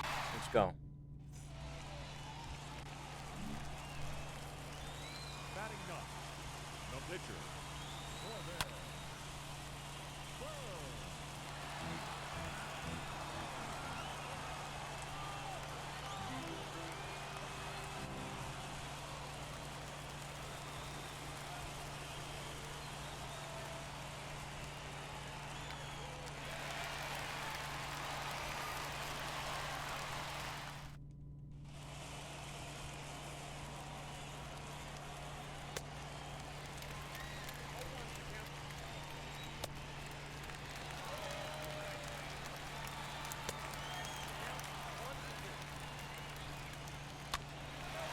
Bro, you really pissed me off right now. With these fucking 1-2-0-2 put in play bullshits.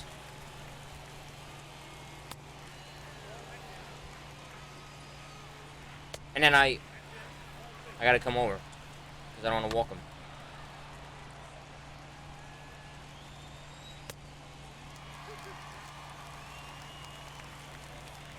Brother, come on, man.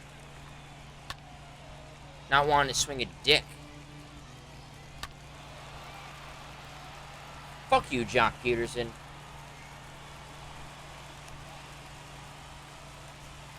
And now this is a bunt.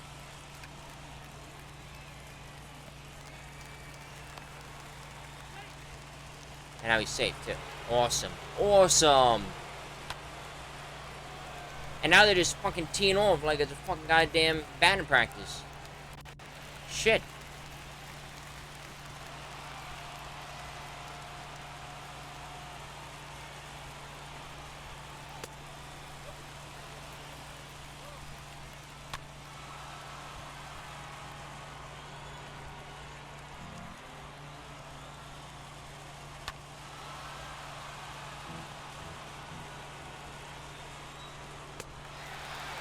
Alright.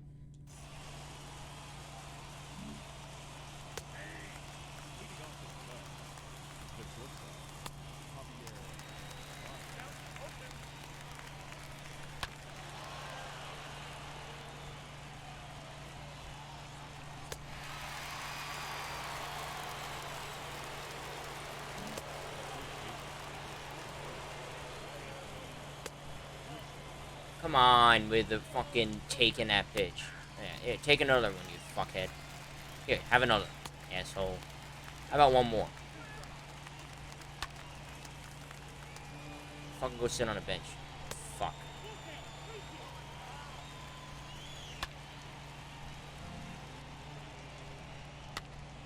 I'm gonna keep giving him to it because I can't walk anybody, so.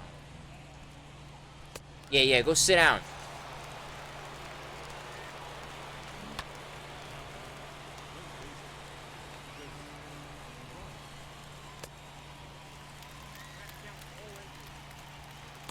Come on, yo. You gotta swing at that fucking computer. Like, there's no way.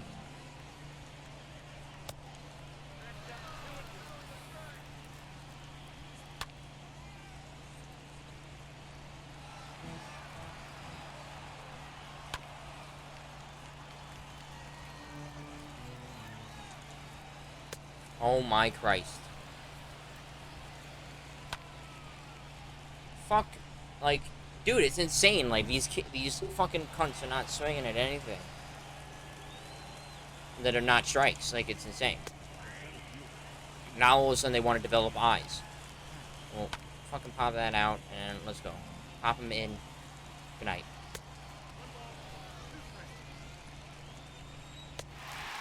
Alright, struck out 3 in the inning. That's 70 pitches. I need 2 more Ks. Yo, hey, Z, what's good, my guy? Alright.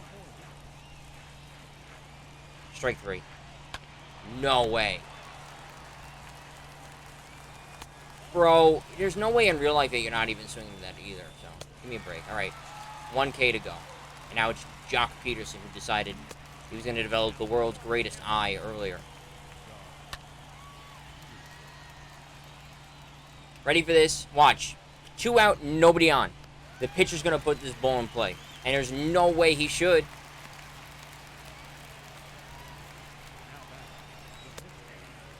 You're 6-1 right now? Very nice, very nice. Watch. He's going to hit this ball and put it in play. I'm surprised. I'm genuinely surprised. Whatever. Got out of it. The pitching shit is done. So we've completed 1, 2, 3, 4, 5, 4 of these challenges. Still have 5 to go. So now we have to kind of look and see which one we want to kind of get after. Honestly, none of them.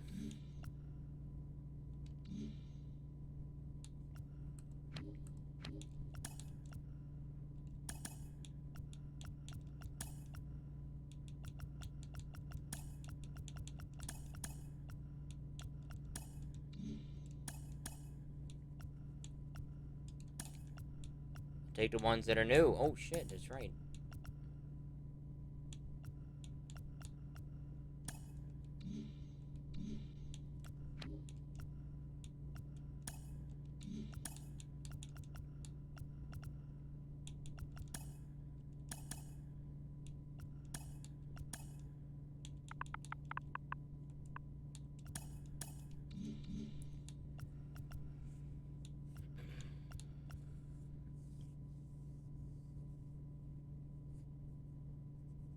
So basically what I'm kind of getting, like I said, get after is in this program. We sold them. Where is it? Monthly awards. Is that we're here, right? So we're going to be earning all these cards. Nothing wrong with those cards. We're going to be collecting these cards that I didn't get. So, in here, and then in there. So what do we... So moments are great, right? They get you for the collections. Okay, we need to collect 25 of them. So we're not there yet. Close, but not there yet. So 25 will get us 15 points. So missions, a lot of missions, and they can all be done offline. So we will be. Don't worry, I'm gonna be writing all this shit down and saying, all right, this is what we got to do. We got to strike out 9 batters, hit 2 homers with the Vlad, 3 extra bases with the Turner, 2 home. Like, we'll be keeping track of all that shit. Tops Now series.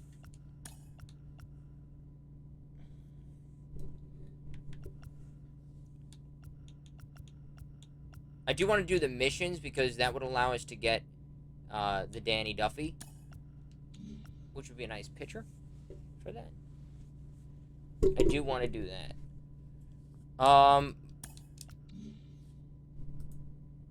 But what do you call it? Hey, how have Nate's streams been? I haven't been in there in like a week. I haven't been in like mad long. I've been busy, number one, and then number two, I've also like not been able to. Ow. I haven't been able to talk because I have a fucking canker sore on my tongue. And it hurts. It's why I've been slurring my speech all day because it hurts. It genuinely hurts.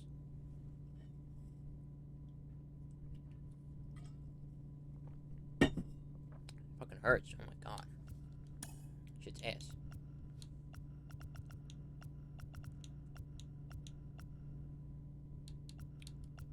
Like, I don't know if you've ever had that, but fuck. Shit's an absolute nightmare.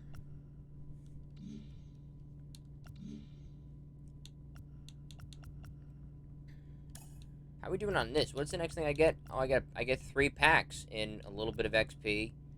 Second inning, I think I already had. Like, I put in buy orders for, like, all of them, so it's like, to be honest, it's kind of been annoying me. I kind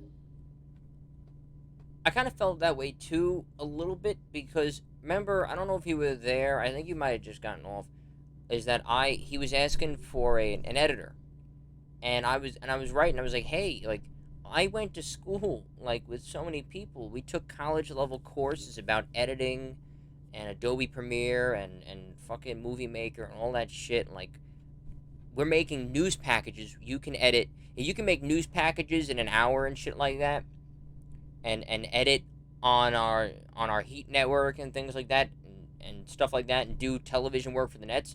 Like, you can edit, YouTube videos, YouTube content. I'm like, I got some people, like, who love baseball, love video games. This is what you need. And he was like, okay. And then there was someone else, like, underneath who was like, oh, yo, my friend, he makes logos. He could do it. And it's like, no. And I think Nate was kind of giving him more attention than me. And I was like, no. Logos aren't it.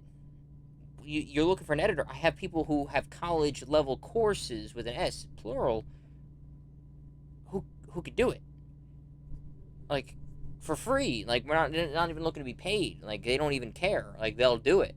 They're doing nothing right now. So it's like, what are you doing? So then I wrote to him. So then I got in contact with like 2 of my friends who I would recommend, and they're like, hell yeah, yo, let me do that. They're like, hell yeah. So I messaged him this whole long thing on Discord. I'm like, hey man, like I know you were kind of talking. Like, I have 2 people lined up. They want to do it, and I said, because he wanted people to do stuff in the vein of your friend Kyle. But what I was telling him, like, he's like, no, you don't want to copy people. You don't, no copy. You're on your own. And he's kind of like, no, I want copies. So it's like, all right, whatever. He wants copy, let's copy then. You know, I'm not down with that, but whatever. Not my content. Who am I? I'm a nobody. So I'm like, okay, whatever. So it's kind of like, you know, I wrote this whole thing where it's like, all right, I gave him some Your Friend Kyle videos to watch. They're gonna watch them, and you know, they'll get back, you know, they'll get back to me on it, and you know, let me know what you think. And he hasn't responded, and I'm like, I don't know, it's kind of weak.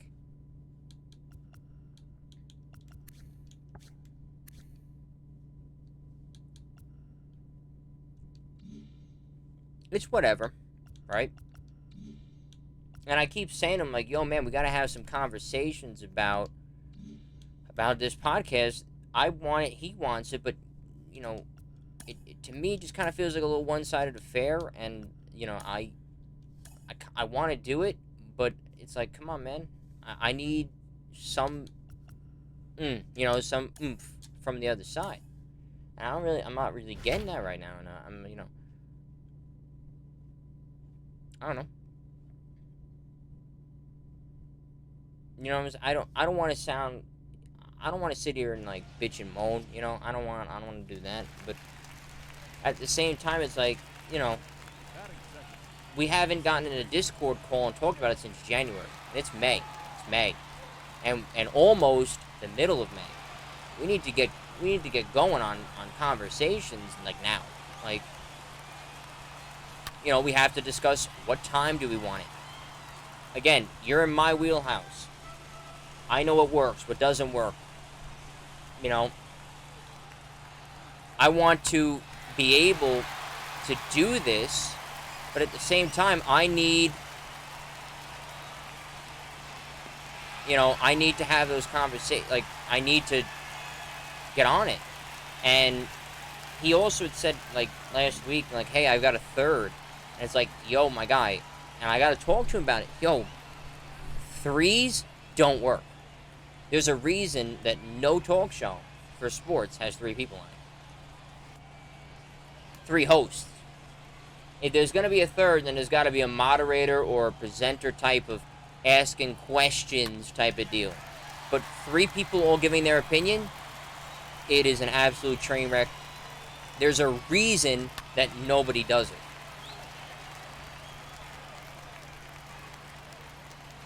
So I don't want him saying, oh, you guys could be, and then all of a sudden it becomes an absolute fiasco panel of like 10 people. It's a nightmare scenario, and then I don't want anything to do with it. I'm going to be honest. Like, no, it's got to be 2 people, and that's it. Like, yeah, you could bring on other people, like, you know, obviously guests. For interviews, that's not in that vein, that's not it. And you can bring on people for segments. And have a guy, if you're going to have discussions about things that are going on in the sport, you can have a guy coming on and asking questions, presenting things, but you cannot have 2 hosts at the same time, 3 hosts at the same time. It is impossible. I tried it, and it was a nightmare. Because you're counting and making sure that everyone speaks 33%, and, you know, it's hard already with 2. It's very hard because you want halvesies and you want it to be even.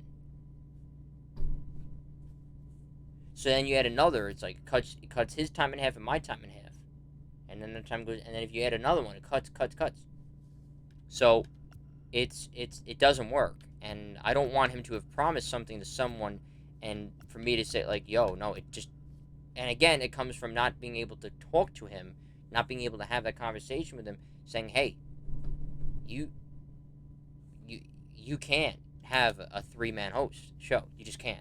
It's impossible. Like, it literally is like, you watch anybody, ESPN. You watch, from where I'm from, we have two sports talk stations, ESPN and WFAN. They had a 3-person host show with Maggie Gray, Chris Carlin, and Bart Scott, and it lasted a year, if that. It had horrific ratings. Horrific.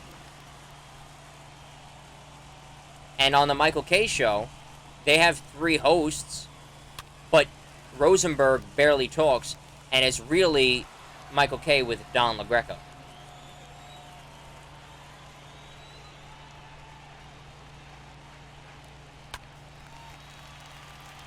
I don't know if any of that makes sense to you. It makes sense to me because, again, it's in my field. I went to school for it. I did it in college. So it makes sense to what I'm saying. I don't know if it made sense to you, Haves, but I don't know. Let me know what you think about, if that made any type of sense.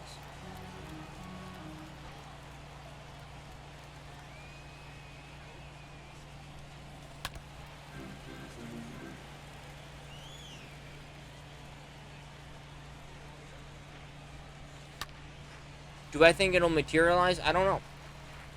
I don't know because, again, it can't be based around his time.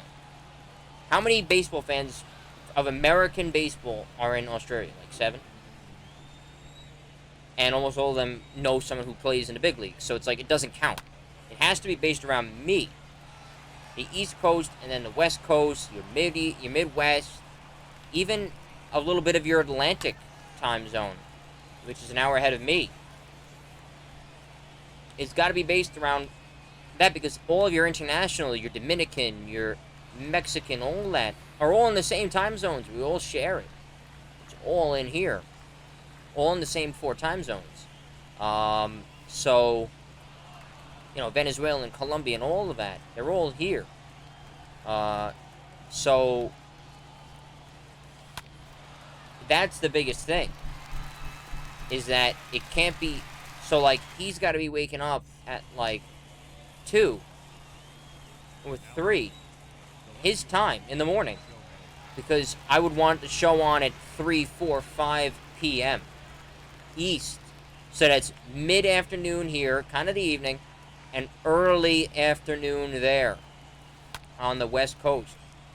And that's how it has to be. It can't be based around Australian, what time is good for him. Because you're going to be talking about the middle of the morning. Nobody's going to want to tune... Yeah, you could say, all right, well, what about, if we were to do something like 10 a.m., 10 a.m. for him? Well, that's fine for him, but for us, that's 12 p.m., that's 12 a.m. And nobody from the East Coast is going to tune in at 12 a.m. to listen to a couple of randoms speak about baseball on Twitch. Especially if there's guests. If we're going to have guests that are playing baseball, look at the people he's mentioned. Didi Gregorius, Kevin Kiermaier. Those 2 people play on East Coast teams.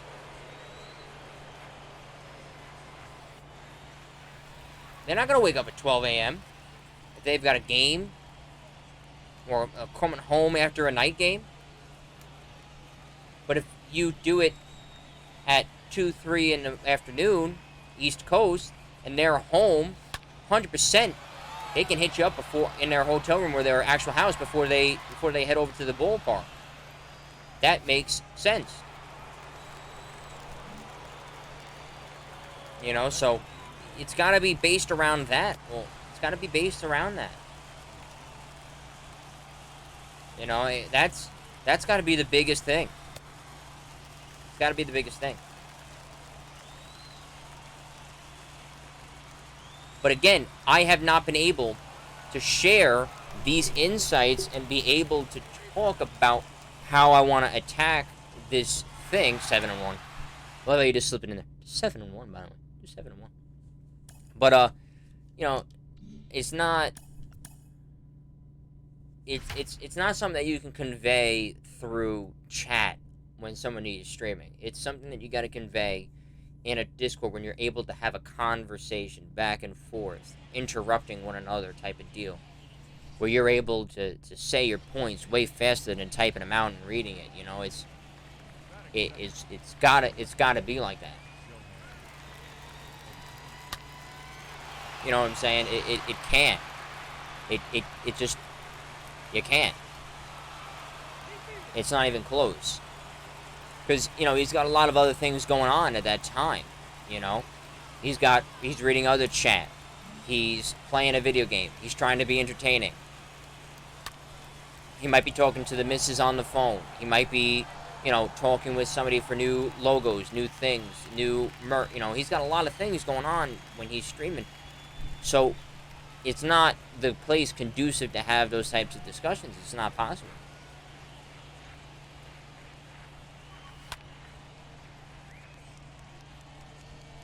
And again, I don't want to sound like I'm ripping him to shreds, and I don't mean to sound like that, because he has been very helpful. Okay, you're following me because of him. Gained a lot of followers. You know, Ooplies, Nick, you, him. You know, list goes on and on. There's a lot of people who follow me because of him shouting me out, and I'm very, very grateful for that. So I don't want to sound, you know, like, hey, let's just rip him to shreds today. That's not it. I do believe that it's not criticism, but nobody is devoid of criticism. Nobody is immune to it. Nobody is above it. Nobody is, you know. And what I'm just saying is that we need to have conversations about it. Because he's telling people about it, and I have no problem telling people about it. You know, I have no problem advertising it here or advertising it there and say, like, hey, we've got this thing cooking up. I have no problem with that. But,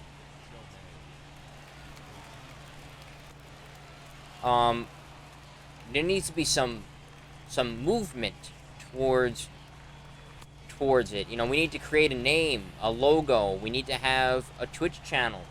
We need to have an email, you know, contact page, you know, Twitter. We need to, you know, if we were doing those things like every day, like we were making another social media, making something happen, I would say, like, all right, we've got the wheels churning. Something is moving in a direction.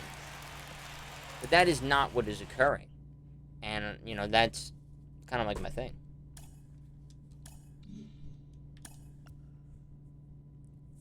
Again, I don't want to sound like being fresh. I don't. At all. I don't. I really don't. But it does kind of become a little frustrating when you're like, you know, we talked about that in late January, and it is now the middle of May, and we are still no closer to a creation. Right now they're saying, right now they say you're making it. Right now, huh? Oh, I gotta read that again. I gotta kind of. Right now, they say you're making it sound you guys are months out. And then you say way. I don't know, right? Because it's every time it's like, oh, I want to start up the YouTube, I got to do this and that. And I have no problem with wanting to get other priorities in order. But it's like, all right, but what are we doing? You know, where are we getting at? How are we getting after it?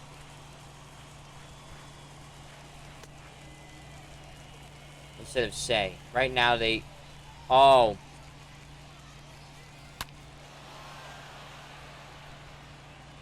Oh, the way. Right now, the way. Oh.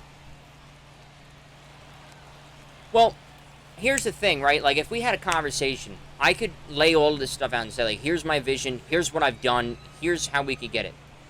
Yeah. No, yeah, I get what you're saying now. Like, here's how you do it, here's what we need to get, here's the equipment, here's what we need to do. Here's X, Y, and Z. It wouldn't actually even be months out. If we were to put our minds to it, create a name, create a logo, and then, you know, agree on content and agree on a time and things like that, and then create all our social media creation would take about an hour. I mean, that would take legit, not even, to create a Twitter, a Facebook, to create all that shit. That wouldn't even take that long. That wouldn't even take that long to do. That would take under an hour to do all that. And then if we agreed on what we wanted to get out of it, and that's maybe another couple of hours. If you want, because I'm game anytime, right? If he was serious behind it and was able to contact me, we could have literally the show idea ready to go in a day, in one day. It wouldn't even take, like, literally one day. Agreeing on content, agreeing on segments, agreeing on what we would do with payments, agreeing on a logo, agreeing on a name, and setting up all of our social media.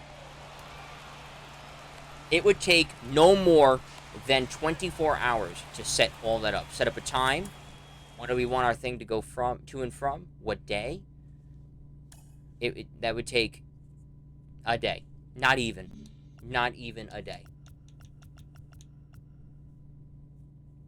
Now, collectively, I'm going to say this, and it might sound crazy. Collectively, my idea of my talk show that's run for 4 years, on almost 5 years now, on WRHU, it took from January to April. But in reality, of meetings with my friend Chris, it took, I would say, 12 hours. 12 collective hours of us sitting down and chatting and talking about it and getting after it. Took about 12 hours to do. If you would have cut up all that time, because there was times that we wouldn't talk for 2 weeks, off days, snow days, things like that. We would talk, through text. I would say it took about 12, 13 hours to create that idea, which has won national awards. So it doesn't take long.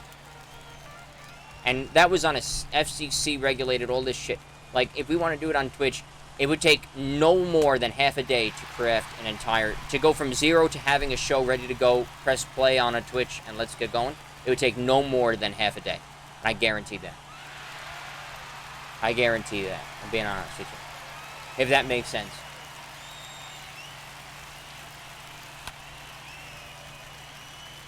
Because if it makes sense, I'll explain to you. It's very easy to say, oh, I want to make a show. I'll explain to you exactly what I mean.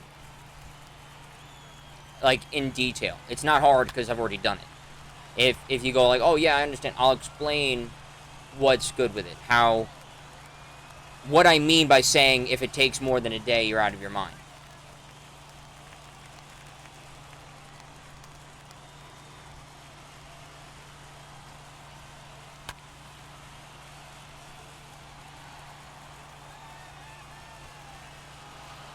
That it's not as hard as it's not as time consuming as he's making it out to be.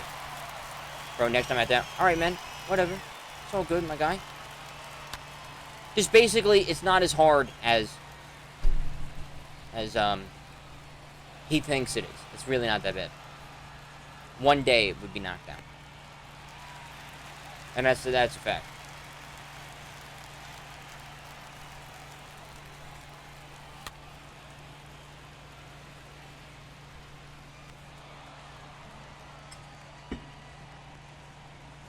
But yeah, no problem, Eggs. Appreciate you coming in. Appreciate you coming in.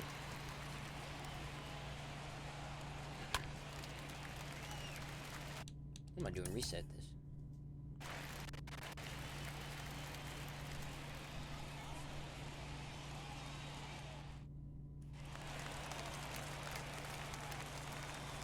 Batting second, the center fielder, number 31.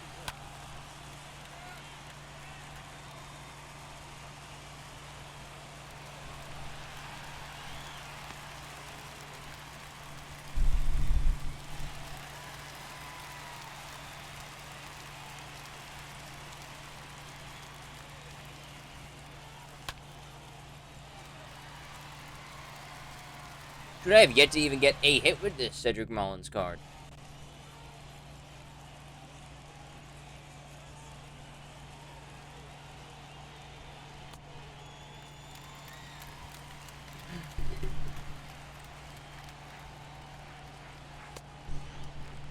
mean, that free Trevor barrel pull was pretty nice. That was pretty good. That's a good cranker, but unfortunately, I still need 2 more hits and not a lot of time. So if I don't get a hit here, it's really over. And if I get a hit, I gotta pray that I bat in the bottom of the 9th and get a hit there.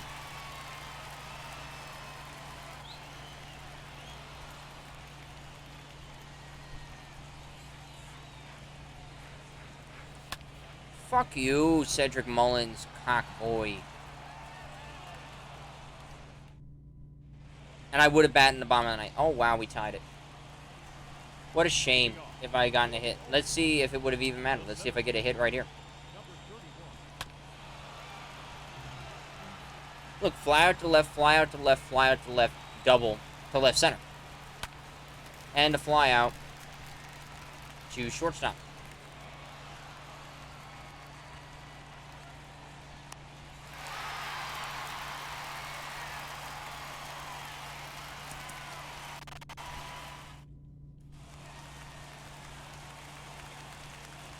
Batting second, the 7th fielder, number 31.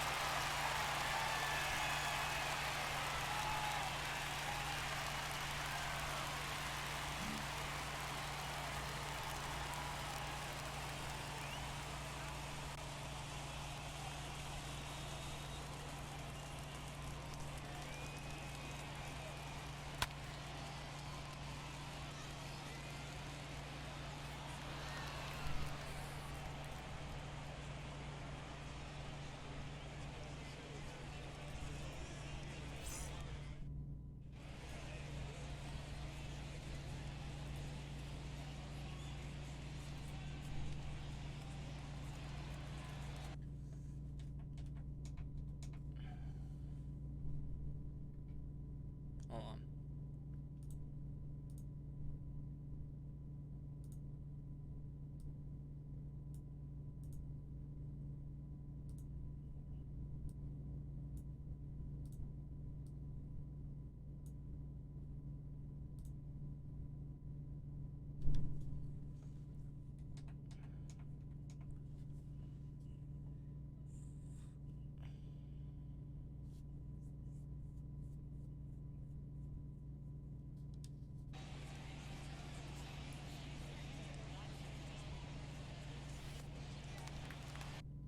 What do I have to do? Still need 2 hits. One of them has to be an extra base hit.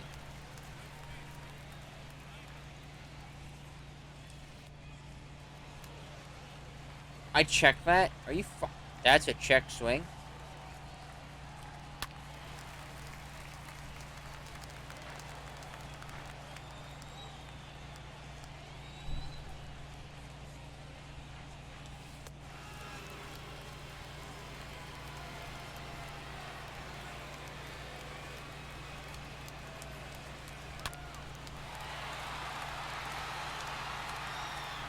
Alright, that's an extra base hit. I'll take it. RBI triple. I'll definitely take it. Alright, I need a hit. Bottom of the 6th. Bottom of the 6th. Bottom of the 6th. I need a hit. I'm going to maybe get another at-bat. But, I don't know. It's close. It'll be close because we're winning and we're home. So, only 6 batters if I get out here would come to the plate through the 7th and 8th. I would need 3 more. I would need 3 people to reach base and stuff like that to have a chance.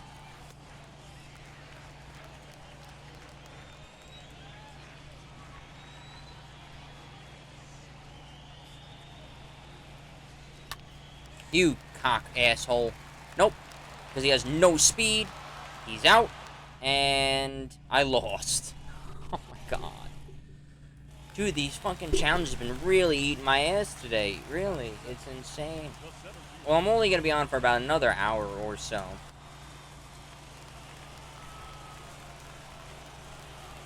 Only about another hour.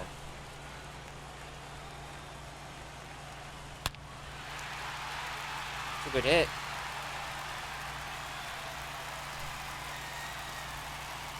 It was that hit previous at bat.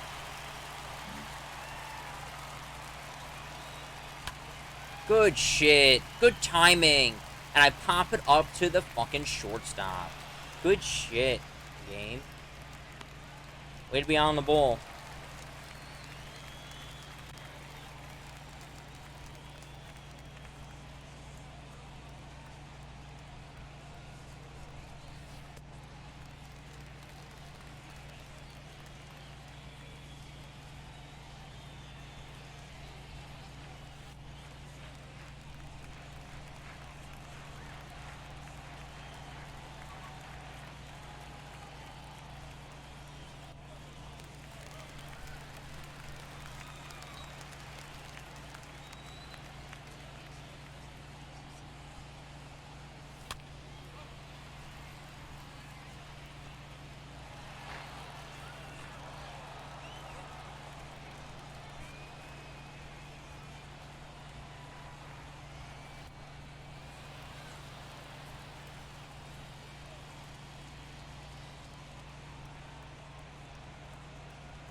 Oh, you fucking cock boy.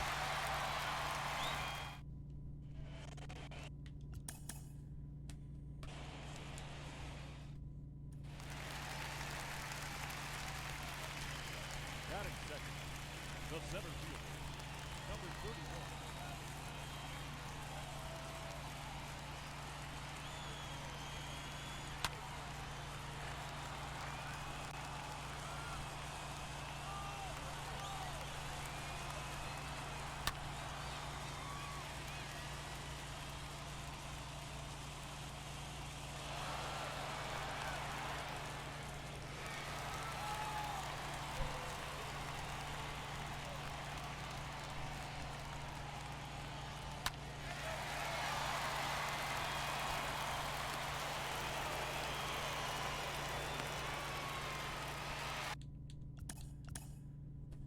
Fuck you, Cedric Mullins, cock.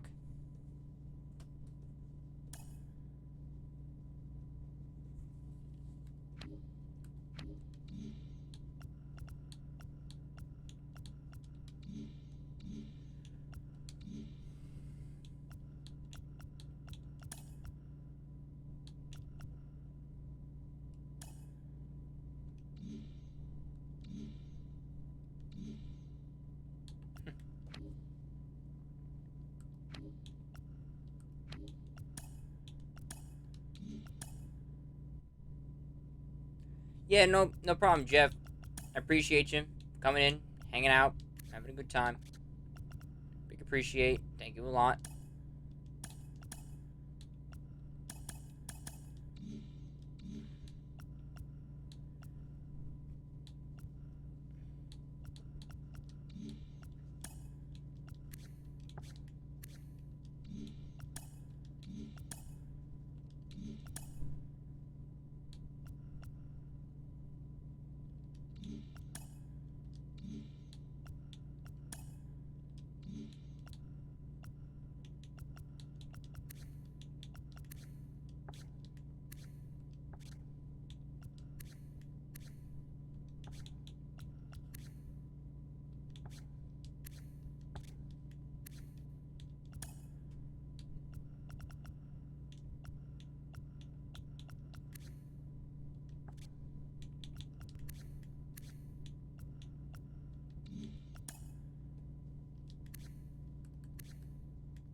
Yo, Clutch, what's good, my guy? What is good? Just sitting here, just looking. I achieved something from the second inning program. I didn't even know. I was trying. I'm just gonna buy this shit of Matt Adams. The Klesko is brand new, so I'm not worried about it. Kenley, Troy. The game's going good, my guy. I haven't played it in a while, so it was kind of like... It's kind of nice to hop back on. I haven't played, like I said. Ooh. Stop. Shit. Wait, it quick sold? Why the fuck did it quick sell for that price?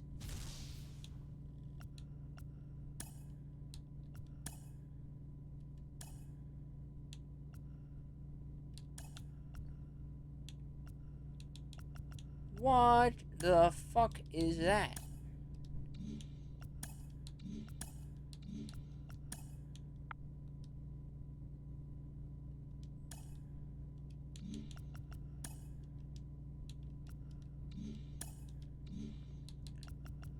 Oh, bro, what? I just lost all that coin.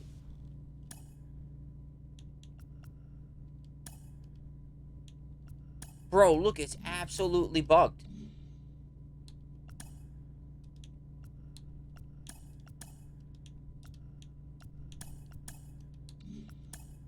I would like to fucking sell now, please.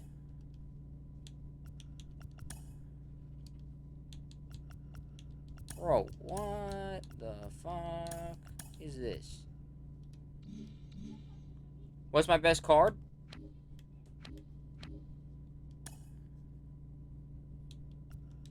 Mike Trout. Mike Trout's pretty good. As you can see, got a good little Trouty going on here. That's online. This is offline. Kind of craziness. And then Ortiz has been pretty good. I would say the Ortiz is up there. I would say Ortiz is definitely on that track. That's online. This is offline. Almost half of his at-bats. Half of his hits have been homers. The chipper card has been pretty good. I like the chipper. Batting 470. Piazza has been on an absolute tear. That's CPU. That's online. It's just, it's pretty good. This Finley card is a lot of fun, too, to use. It's pretty nice. As you can see. Mike Trout. He's just Mike Trout. He's just a fucking legend. 43 homers. I have 77 hits. 43 of them have been homers with him. And then the Soriano's been pretty good. I like the Soriano. It's nice. And then the rotation, DeGrom. I have used him online. He's been alright, but then offline, as you can see, 17-0. 0.47. I have like 4 perfect games with him. I have 346 strikeouts with him. Like, it's a crazy card. I love it. The bullpen's very nice. Hold on, I just want to see if there's any new Met cards that I have, like Met. What am I doing? Mets. M-E-T-S. Mets. No, it's just the Dom Smith. No, okay. Nothing there. Pitching? No. And no. So, okay. But in Best Mets, I know for a fact that we have just added someone. I know for a fact I just picked up brand new former Met card. I just want to make sure that there's also nobody else that I'm about before I say it. It's Willie Mays. Day after his 90th birthday, it's Willie Mays. Willie Mays makes the team. Fuck you, Yoenis Cespedes. Take out asshole Wilson Ramos. And put in... Where is he? Yeah, wait a minute. His natural position center. What am I doing? It's Willie Mays. This is what this team is. If you're wondering what it is, it's the best Mets team. So basically, how you make it is you were a Met at one point. You don't have to be a Met on the card. You just had to have been a Met.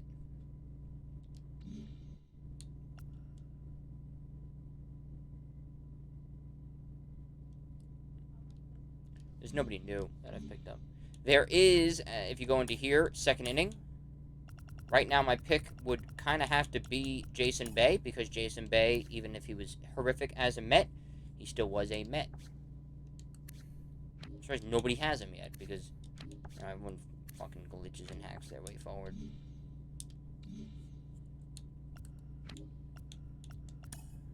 But, I just want to see this. Ken Griffey's at 23,000. Okay. Right, Thomas is at 30. Aaron's at 25. Okay. Cal Ripken's at 33. Robinson's at 31. Pedro's at 27. And then Mo is at 32. So I'm just a little bit of coin short of collecting all of those legendary 42 cards. If we collect those legendary 42 cards,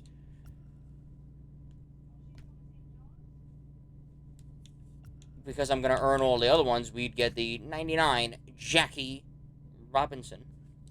I rob, I sin. I'm Jackie Robinson.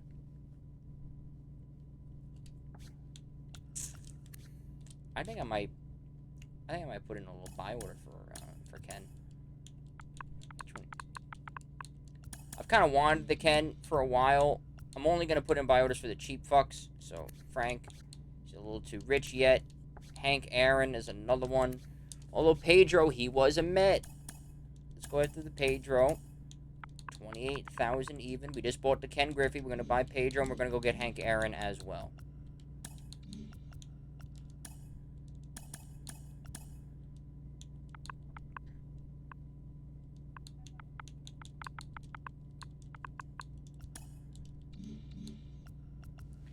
Because I'm not worried about that coin down the road for... I'm not worried about it in the slightest for, what's his name? I don't know. I forgot his name. Okay, so those are all... So then there's Mo... So then we've got... So I've got to get Cal, Jackie, Mo, and Frank. If we... So, and I have enough coin to get maybe one of them and just be short of another. So, we're going to be closing in on the 99 Jackie Robinson. It's going to be a lot of fun to actually get to use that card.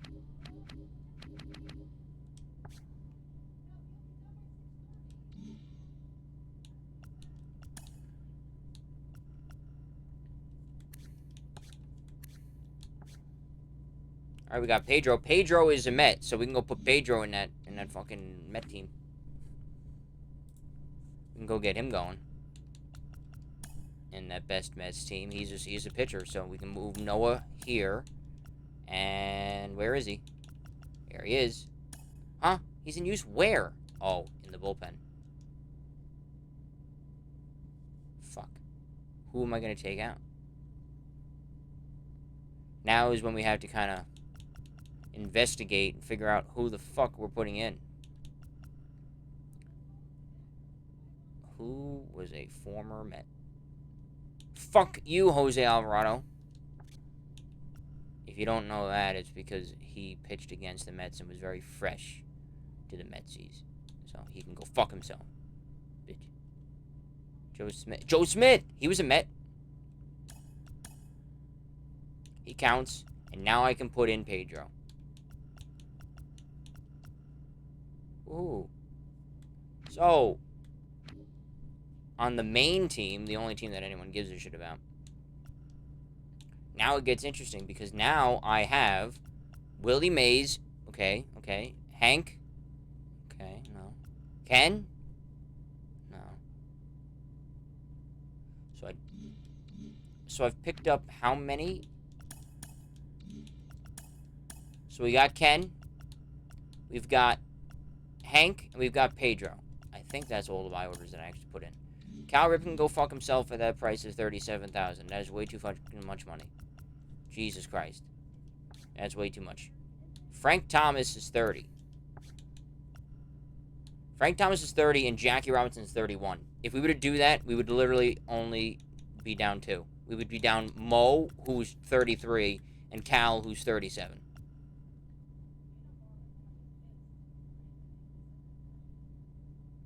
That's not even bad.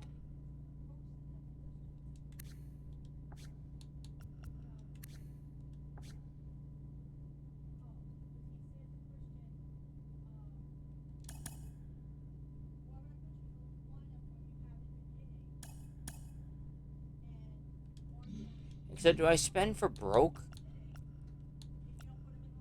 You know what I'm saying? Do I spend for broke?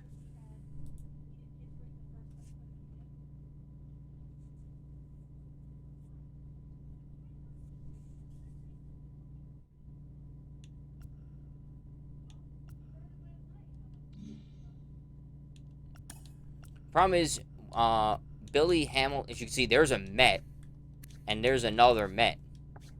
He actually is a Met card, and he was a Met. So it's like, that's kind of boof. That I can't get those guys going. But it's whatever. I love doing this shit. Spending coin.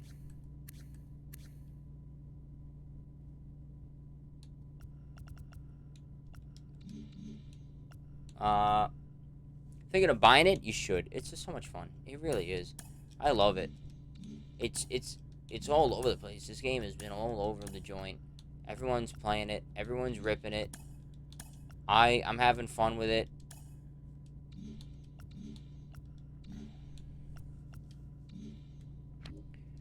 Let's see, second inning. So our next thing is going to be this. I'm pretty sure I already have all of them because I bought them all. So, that's whatever. We're going to probably pick Ryan Klesko on that one. And then I've got to buy the other 2.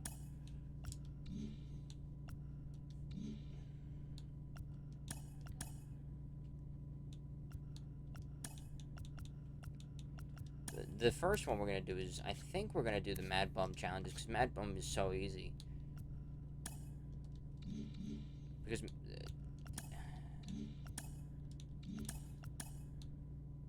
No, it's this. It's programs. Yeah, Mad Bum is an 88, and he's super duper easy. Look at that fucking card. Very nah. No, wait, nobody has him yet?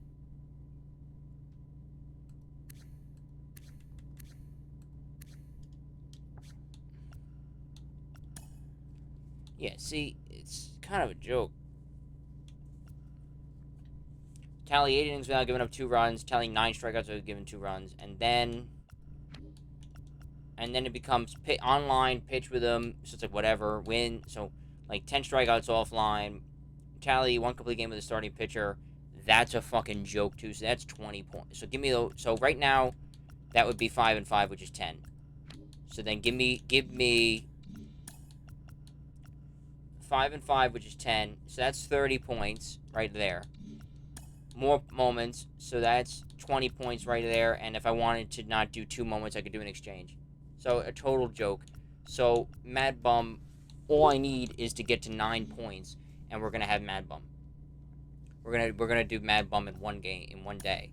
Matt Kemp is a bit harder because to tally 2 hits and tally 10 total bases in 3 games, that's kind of AIDS. Because as you saw, that card kind of blew cock.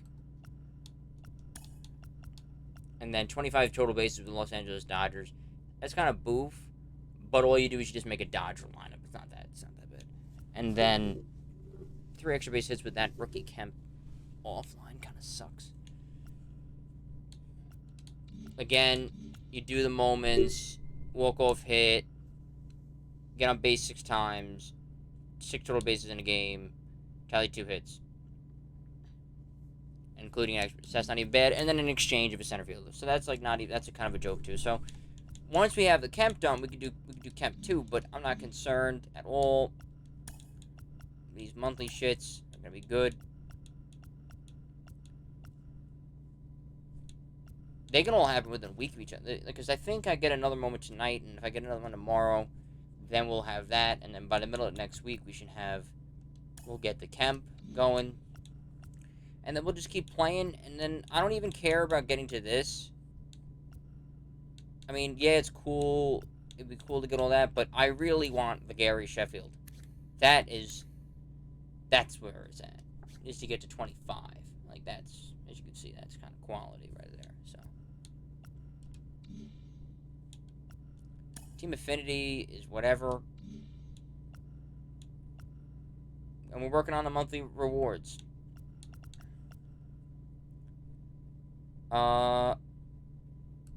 Right now,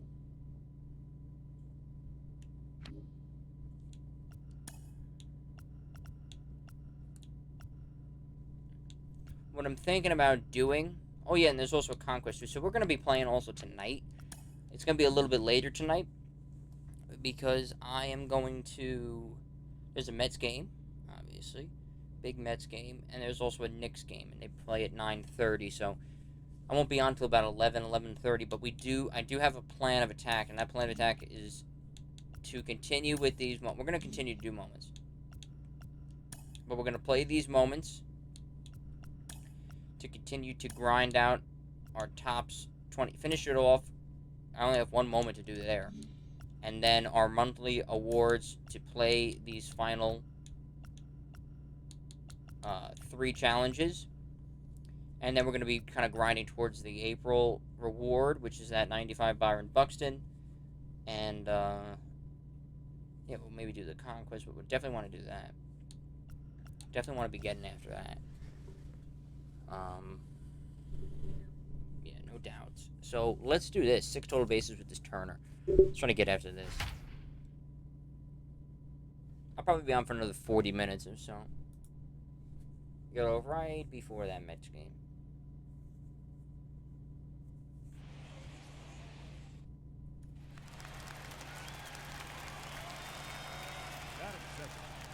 Third baseman, Justin Turner.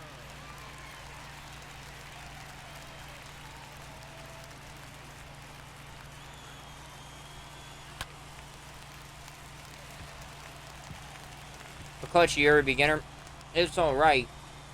I'm telling you, it's a good game. It's a fun game. If you like baseball, you've got to be ripping this game. It keeps you entertained. There's daily moments to play, as you saw. I just went through that to get you those other cards. There's innings that come out every kind of 4 weeks with new cards. There's collections to do. There's so much stuff to do.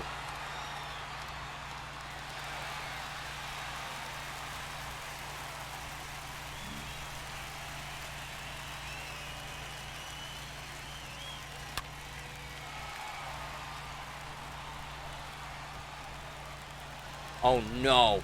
No, get there. Oh, thank God. All right. I need another double.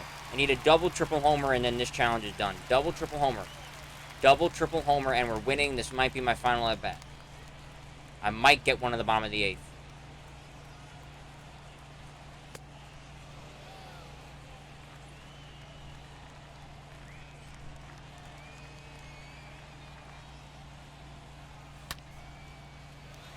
No, no, no, no, no, no, no. Good. Ground road double doesn't matter. Beat it. Huh. Let's go. Did I get anything? Yes, I got packs. We got packs. Alright. 8 total bases in a game. That's another fucking... I hate that one, because I took about 40 minutes on stream to do that fucking Rhys Hoskins 8 total bases one, and I still haven't done it. Still isn't done.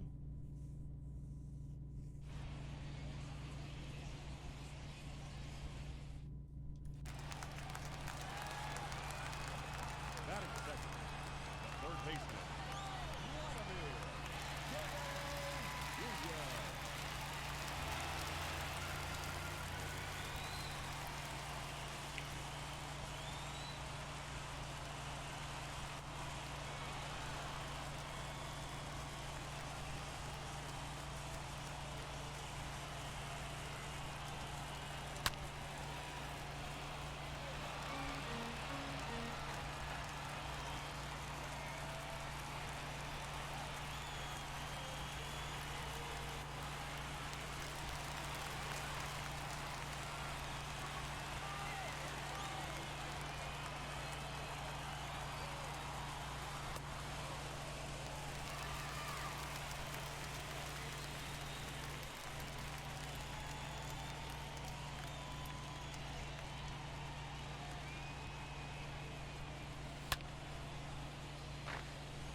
Problem is, Vladimir Guerrero's are slow as shit.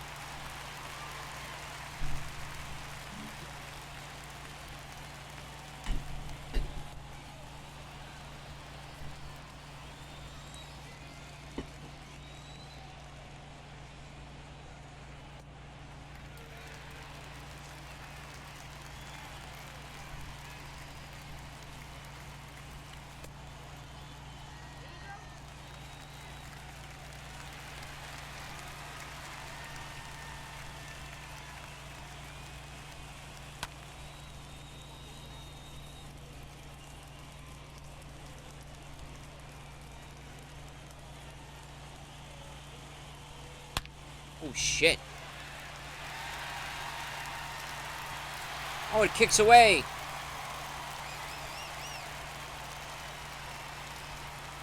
I don't even care. It's another double. Alright, so what does it come down to? A home run in the bottom of the 7th inning. If I crank a dinger right here, this challenge is over.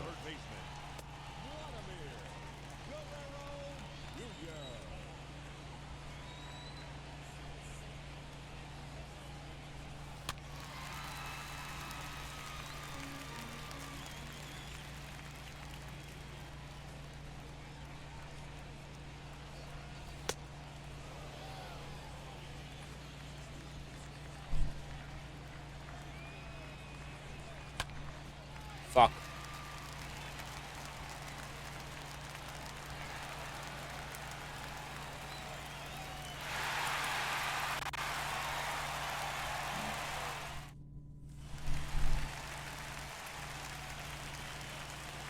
Batting second, the third baseman, Vladimir Guerrero Jr.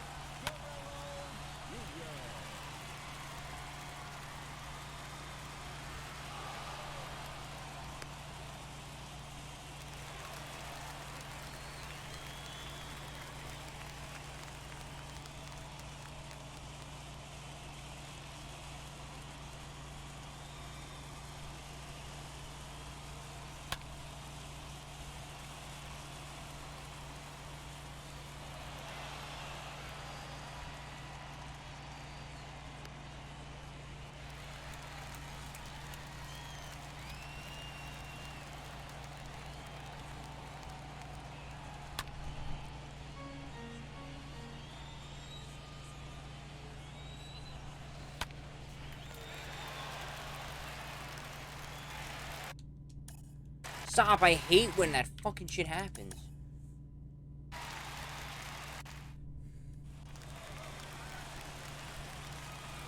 Batting second, the third baseman, Vladimir Guerrero Jr. Oh, shit.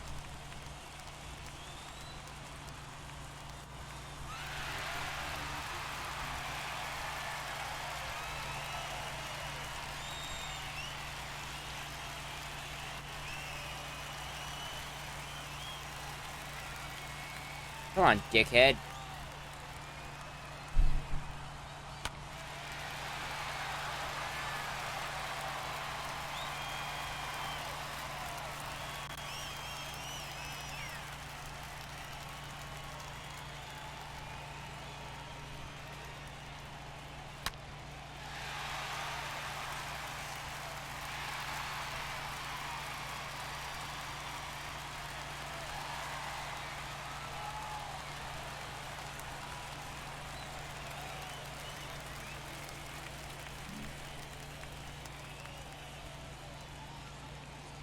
I'd like to get this shit done before I get off in like a half hour.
Oh my Christ, on a fucking bike.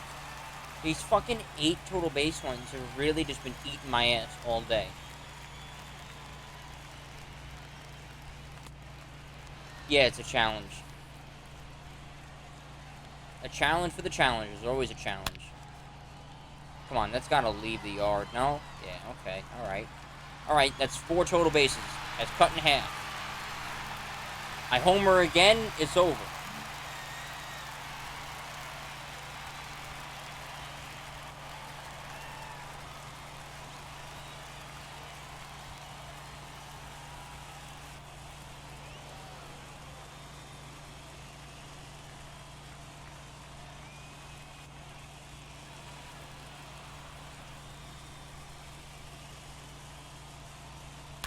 Fuck you, John Lester. I hope you die. My god damn it, man.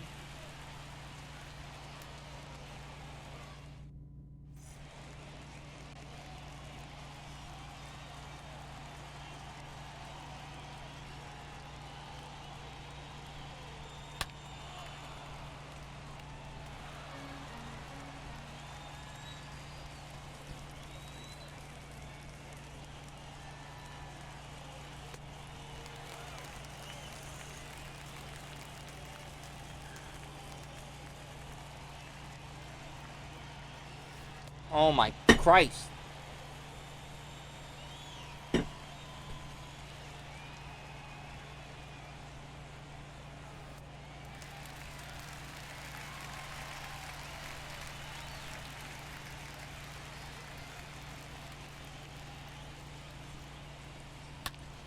Oh, I'm just early on that, you fuck.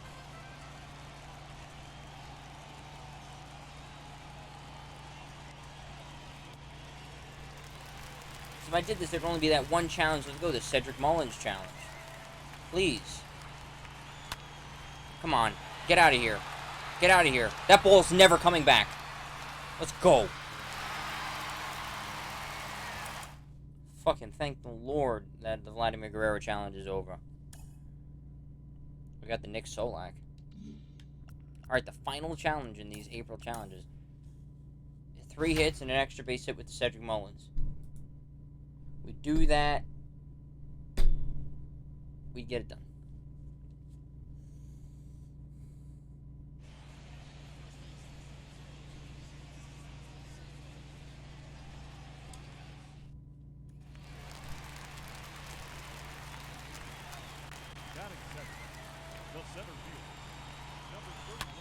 Oh, good. We starting it off with a nice little fly out. That's nice. Oh, Clutchy, did fucking Hayden fix this shit? Did he fix his viewer bot bullshit? When did the challenges update?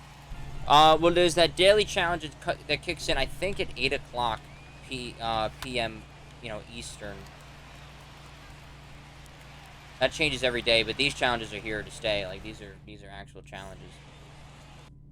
They're for the April, like, monthly players, and, like, every week there's a bunch of cards of, like, highlights of that week in baseball.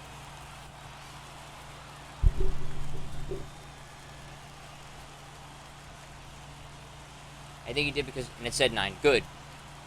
Because here's what I was saying, like, it's funny, it's like, haha, you have 90, like, it was like a cute meme when it first happened, but if somebody clicked in, like, near, like, so he was doing Minecraft speedruns there, they click into Minecraft and they see it, and whether, you know, he's innocent or not, and I think Hayden is innocent, right, they come in and they see, like, 2 people chatting and, like, 7 real people sitting in a stream, and it says 90, whether they know it's unintentional or not, they're going to assume it's intentional, and they're going to report his ass, and then they're going to can his ass. And that was what I was trying to say to him. Is like, he's like, nah, I'll fix it later, or I don't really care. It, you know, it doesn't, like, no. You really have to care. Like, no.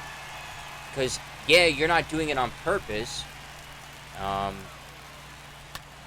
But people might join and say, I think he is, right? People who don't know him. So you have to fix that shit. And the follow bots too, even though they're real people, that gets out. Oh, he follow botted. Even if it was hit with it, you gotta report it. Yeah, can get banned, and not for a day or two, forever. Right? They don't mess around with that, you know. And I don't want to see that happen to him. He's been growing. He has good content. I like his content, so I don't want to see that. But in the same thing, like I know he's saying like, oh, but they're real accounts and stuff, and it's just, you know, it gave him that boost. But first, it's an artificial boost. He really didn't earn it, right? Where he had been earning a good amount, right? He had been earning a solid amount every day. He was just doing a damn good job. So if he comes in there and he's like, oh, you know, people go in and he has 1.2, you know, followers, and he's only having a couple people chatting in a stream, and a couple people viewing, people are going to say, yeah, something's wrong. Something's boof here with that. You know, something's wrong here. It's all relative. You know, people know that not all, you know, I've got 427 followers, but not all 427 are going to be active and chatting every single stream. You know, everyone knows them. But, you know, if you've got 1.2K, right, and you've got 9 people watching and like 2 commenting on the regular, people are going to say, you don't got that. You don't have 1.2K. And you're going to get reported for botting, and if they find out that he did, which technically he did, right? Which technically he did, he'd get hit with it. Yeah, 900 something, that's good. He was at 988. So that's good. Then they got it in there, or he reported it. And it's good that he said, hey, look, this is what happened to me, because it takes him out and be like, hey, I'm reporting this of me to you, like, help me out here, Twitch. So it's good, and it kind of puts him in those good graces where you can say, like, hey, I'm not a view botter, I'm not a follow botter, this is how I can prove that I'm not, because I'm reporting it to you, right? So it's good that he got it all taken care of. It's very good that he got it all taken care of. I know that it sucks that he was at 1.2 and now if he's back to the 988, which is where he was, or even if Twitch took out some like active people, like in that kind of purge, they hit some unintentional people, which would be a shame. But at least, what if it happened to you? I would report it right away. Report it right away. Got to get on top of it, because like I said, like, and like you just said too, you agree with it, is, you know, people come in and they don't know what was going on, right? If they report you, you have no backing. You have no way to get out of it, right? How can you disprove that you didn't do it? Because you got them there, and if you didn't do it and you didn't report it, it's almost as if you did. So if it happened to me, 100%, I would be reporting it to Twitch as soon as possible. I'd actually report. I would get off that stream and get it going, or do it on the stream and get it going as soon as possible, if it happened to me. Because I had it happen to my friend Nate.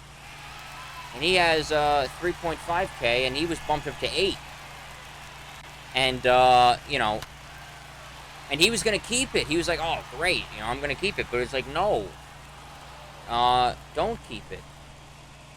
Well, that's what I saw, right? And I'm going to tell you how it was, right? Because you know me. I tell it like it is. I say what I want, and I don't care, right?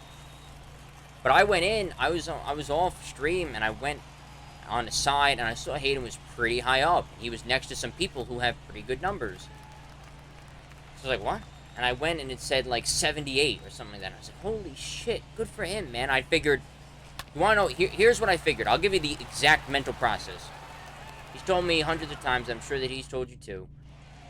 That he knows the cousin of Tifu, right? So it's like, oh shit, did he get hit with a raid, right? And is that the residuals of a raid from him? Like, that's what my mind immediately went to, because, you know, you're trying to put things together, you know, in a quick manner. Milliseconds we're talking about, right? So I get on, and I see that the chat is not booming. I click the users in chat, and nobody was there, and I'm like, wait, what? And I saw how many followers he had, And I thought he did it on purpose. I swear to God. After that, I thought he got raided too. I thought he got raided by him. But I was mad. I was like, wait, what? Because he was growing, right? And he kept saying, like, oh, push for 1,000, push for 1,000, push for 1,000, push for like a week and a half. And he was going up slow, like 950, 960, 980. And then he was at 988. And then all of a sudden I saw the 1.2. And he was celebrating on Instagram and stuff as if he had hit it legit. And I went on and saw that. And I was mad. I was angry. I was actually going to message and be like, yo, can't believe you did that. I was upset. I thought he had done it on purpose. Right? Because that's what I thought, right? Because he was celebrating it legit. And I was like, wait, what? That ain't legitimate. Unless he had gotten raided. So I went onto the VOD and I saw he wasn't. And saw that it was ViewBot and SubBot. And I was like, I was upset. I was very angry. I was like, what?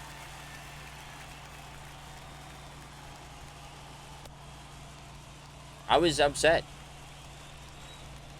And I wrote it to Nick, who's always in there. I was like, yo, Hayden ViewBotted. Like, I was, like, upset. Like, I was actually angry. Because I thought, like, Hayden was... I thought he was better than that. Remember, this is me assuming he had done it on purpose. This is me assuming that he had done it on purpose. I was like, fuck. I thought that he did it legit. He was a legit guy.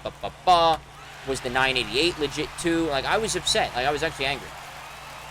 And then I went into VOD, and then, like... I went back further and saw that he was going to get rid of it. And I was like, oh, shit. Kind of looked like a tool shit a bit. But that, you know, that was like the play-by-play. That was like the legitimate play-by-play of it. And, thinking he got raided by a Tfue or something like that because he had a lot of views. And his stream was kind of an hours late. So I was like, oh, maybe he got hit a couple hours ago and it was residual, you know? That's what and that's what made him gain 300 followers. Like, that's where my mind was at. That's where my mind was at. And then I saw that it wasn't, and I saw him celebrating, and I was like, wait, what? Why is he celebrating it if it's not legit? And, yeah, that was where I was at. Is it fair? No. And I admit it wasn't, right? I'm admitting it right now. That's not fair. But at the time... You know, and we're talking within a matter of a couple of minutes here. I thought that he had done it himself. And that's why I was upset. Because with me, like you had asked, what would you do? If I had been hit with it, I wouldn't have been celebrating as if I had done it legit. Knowing that I'm going to report it, and it's going to be taken away. Yeah, he's got to redo the giveaway. He's kind of got to explain, if you will, why he's not at 1,000 anymore, not at 1,200. You know, it's a tad embarrassing, and it's not his fault. It's not his fault. It's not his. You know, it's not his doing. I know that now. At that time, it was like, oh no, fuck. I was upset. I was actually gonna put, like, Discord and be like, yo, bro, what the fuck? I thought you were, like, legit, right? Happy I didn't. Even though I'm admitting it now, I'm happy I did not do it at the time, right? Like, now you can kind of sit, and I'm giving you the whole story, the whole arc of what was occurring. But, I'm happy that I did not publicly, you know, go off.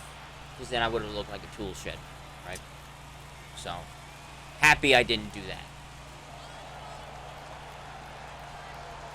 But again, which was what I was talking about with the giveaway, was why would he do the giveaway if he knew that it wasn't legitimate, and if he was going to report it, why do it? When you knew that you were going to get knocked back below 1,000. You know what I'm saying? So when I saw that type of stuff, I was like, fuck. I was like, what are you doing? Did I speak to him? No, I never did. I never did, because I put 2 and 2 together and found, you know, eventually within like 10 minutes had figured out, oh no, he didn't do it. This was not his doing. He got fucked. Either someone hit him with it, or someone did it to him, or it was a completely unintentional act of no one's accord. It just happened. So I never said anything because at that point I had realized that it was not his fault. So there was nothing to say. The only thing I said in chat was that, like, that night, or like, you gotta report it, or something like that. You know, you gotta report it, like, as soon as possible, ASAP, no Rocky, you gotta report it. Because, or a hater, right? Like, you hit me with it, right? I let it kind of sit there for a couple days, you report me, and then I get rocked, right? And that's what I didn't want to have happen. So my focus came from, oh, I thought he got rated, to, oh, he view botted and sub botted, to, oh, he got shit on. He needs to fix that immediately so that if it is a nefarious act from a hater, it gets dealt with quickly and in time so that you don't get fucked up.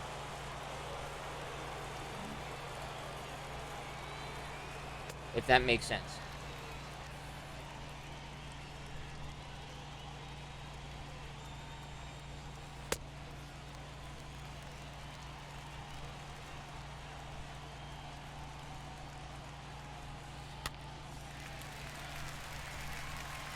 If that makes sense. Because I know that he has come into here, not offline. Some were legit, I know. Some were legit at the beginning of the stream. Some were legit that got him near the 990. But then he got hit with that right in the middle of, I think, night 5. And it made him fuck up his night 5 and go over and sit back to night 1.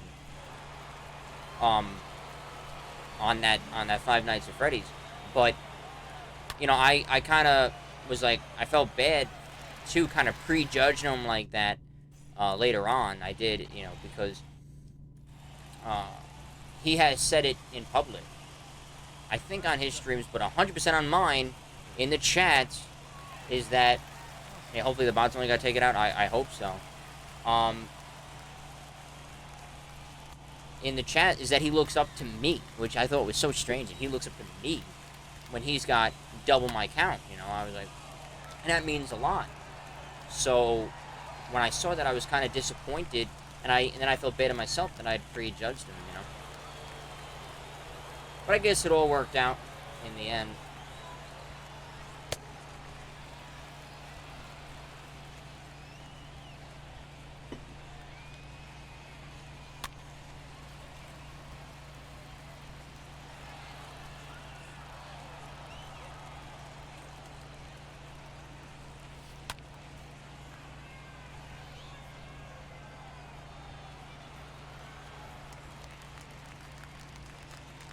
But it does mean a lot when he says that stuff, and it's not provoked. It's not me forcing him.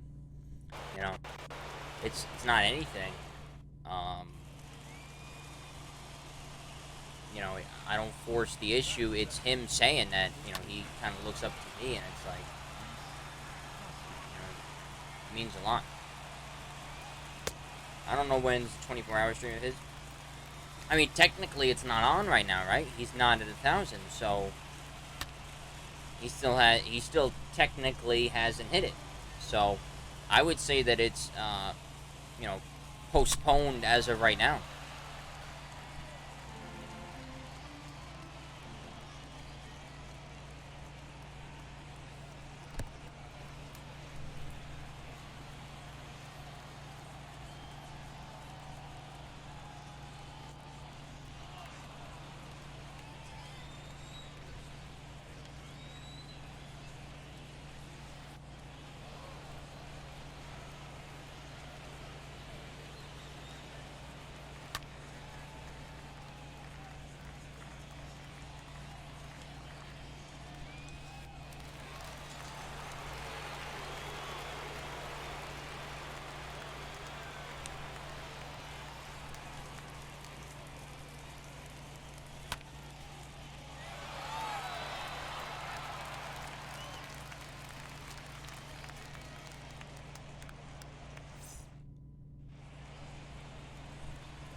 Dude, I fucking hate this moment. It's taken me about 45 minutes and I still haven't fucking beaten it. This Reese Hoskins a cocksucker and Adam Wainwright's a fucking pansy bitch too. Oh my god.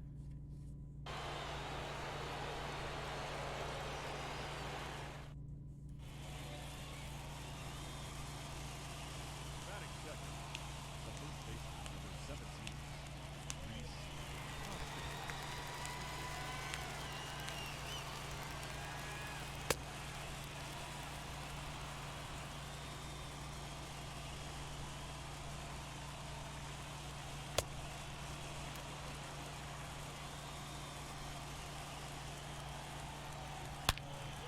Come on, that's gotta go. It's gotta be out of here. It is. Alright. Starting out the first inning real nice. Real nice. Perfect fly ball. 4 total bases to go. A home run seals the deal. A home run seals the deal. 2 doubles, a triple, and a single. No! That's a hanging curveball. That needs to be a home run. Alright, but it's a base hit. We shave another total base off. God damn, that's got to be a home run, though. No way. I'll take a double and then a base hit. No shot. Alright, now I need to go for broke. I need a triple or a homer in the top of the 8th inning. Triple or a homer. Beats the challenge. Please let me beat this Reese Hoskins. Please, God, let me beat this shit.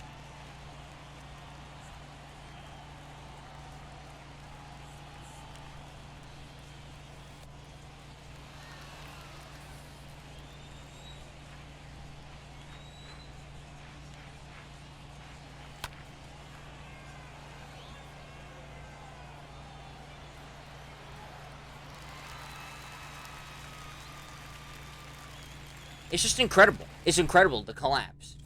It's insane.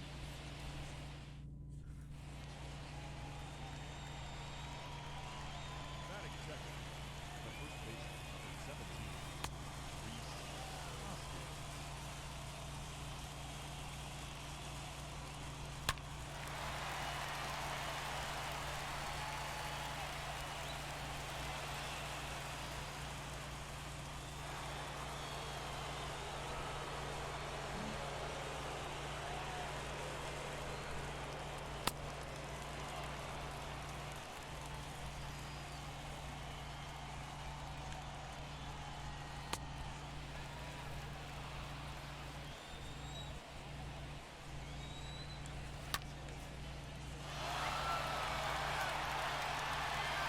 No way. You fucking pansy bitch, man.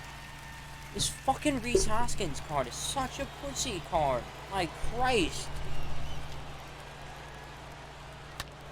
Oh my Christ. Reese Hoskins hit a fucking curveball, you fucking pussy. There's no reason he's a fucking bitch. Like, shit. This is a fucking challenge that is pissing me off. Adam Wainwright's a pussy. Reese Hoskins is a fucking bitch. He's slow as a fuck. He ain't making no triple. I'll send him. He ain't making it. Like, look at that slide. A horrifically awful slide. Just cost me a triple.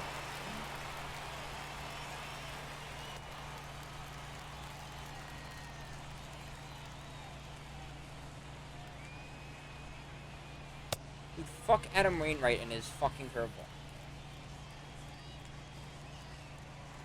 Yeah, fuck your curveball, Adam. Go fucking piss it off somewhere else, bitch. This ain't no fucking Carlos Beltran at the plate, cock. Yeah, throw it again, fuckface. I don't know how that wasn't a home run. Alright, a home run seals the deal here. Home run seals the deal.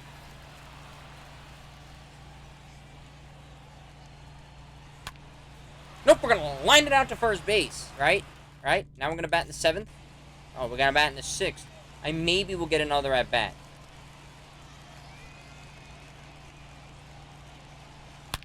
Oh, a perfect fly ball. But will it be gone? Holy shit. It's gone. Fuck you, Reese Hoskins. You absolute pussy.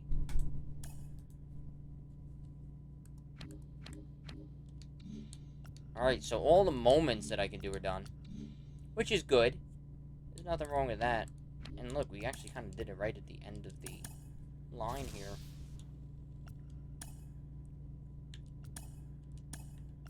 Dude, the whole not being able to sell now bullshit is really fucking gay. Alright, so we can finally get the Musgrove. I actually bought both of those. Damn. 7,000? Oh, 74. We're gonna list this guy for 7,400 coin. Let's go. Jordan Luplow. I'll take the Reese Hoskins for how much fucking pain in the balls he was. I'll take Travis Shaw, the mayor of Ding Dong City.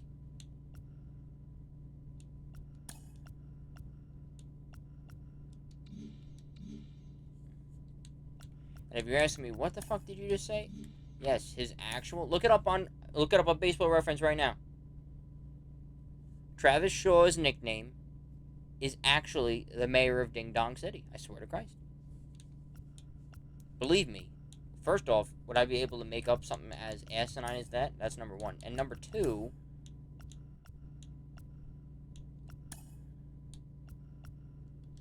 What was I doing? Oh.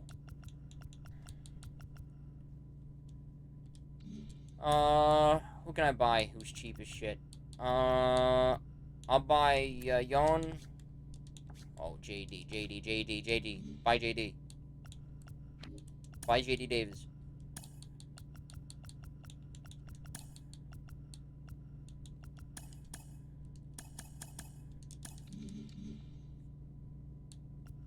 Kind of clicked that a bit too fast. Kind of gave it an aneurysm right there.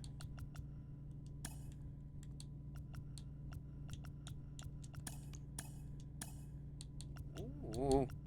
Okay, daily missions, AL Central players. Do I have any extra AL Central players? We might do Yon Moncada again. Roberto Perez. With who? The Indians? Perez. Ooh, Jordan Luplow. Jordan Luplow with the Indians. Jordan Luplow with the Cleveland Indians. I know his price just went up, but I don't even give a shit. It was 170. It was still cheap as shit.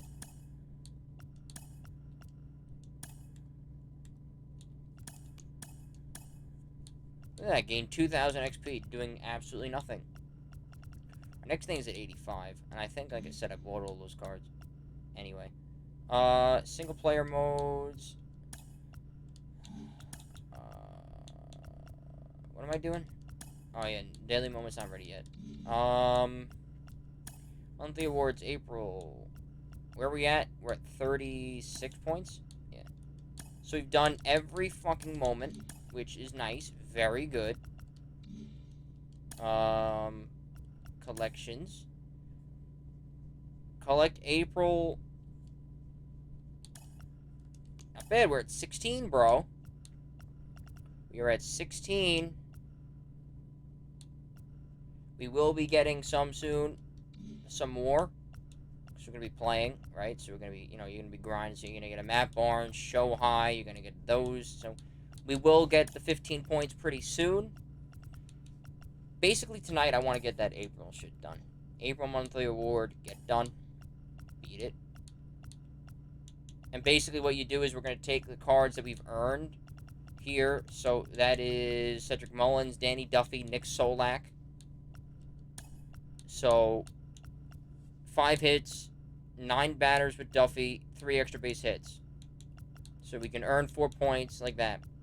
And then 15 strikeouts with Tops Now, 7 extra base hits with the players from the Tops Now. We're going to be playing with all of them. So that's 10, 10, and then 15 hits. I mean, then it becomes an absolute circus act. Add that collection on top of it from doing all that. And we should have Byron Buxton pretty soon. Blue Lightning. It's pretty sharp.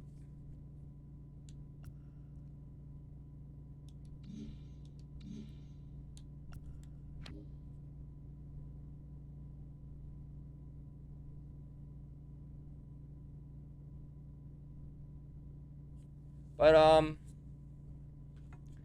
tell you what, I think I'm gonna leave it there for right now. I'm gonna come back on, probably play at night, and like I said, we're gonna be doing actual full games to play with those things. To play and get that shit done for the monthly awards. So appreciate everybody that came through. It was a fun little stream, and like I said, we will be back on.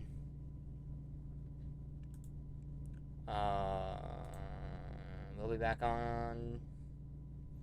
I don't know. Whenever the Knicks game ends, because that's gonna be the final thing. Because the Met game should be done by then. So it's gonna be Knicks and Mets. Once that's both done, we'll be playing. We will be playing. So and like I said, we're gonna be focusing on April monthly because we're done with we're all caught up with Tops Now moments. So now we're gonna be doing We're gonna be getting rid of the April monthly award, earning second inning shit as well, and then we're gonna be turning towards that conquest. So definitely a lot of fun. But appreciate everybody for tuning in. Peace out.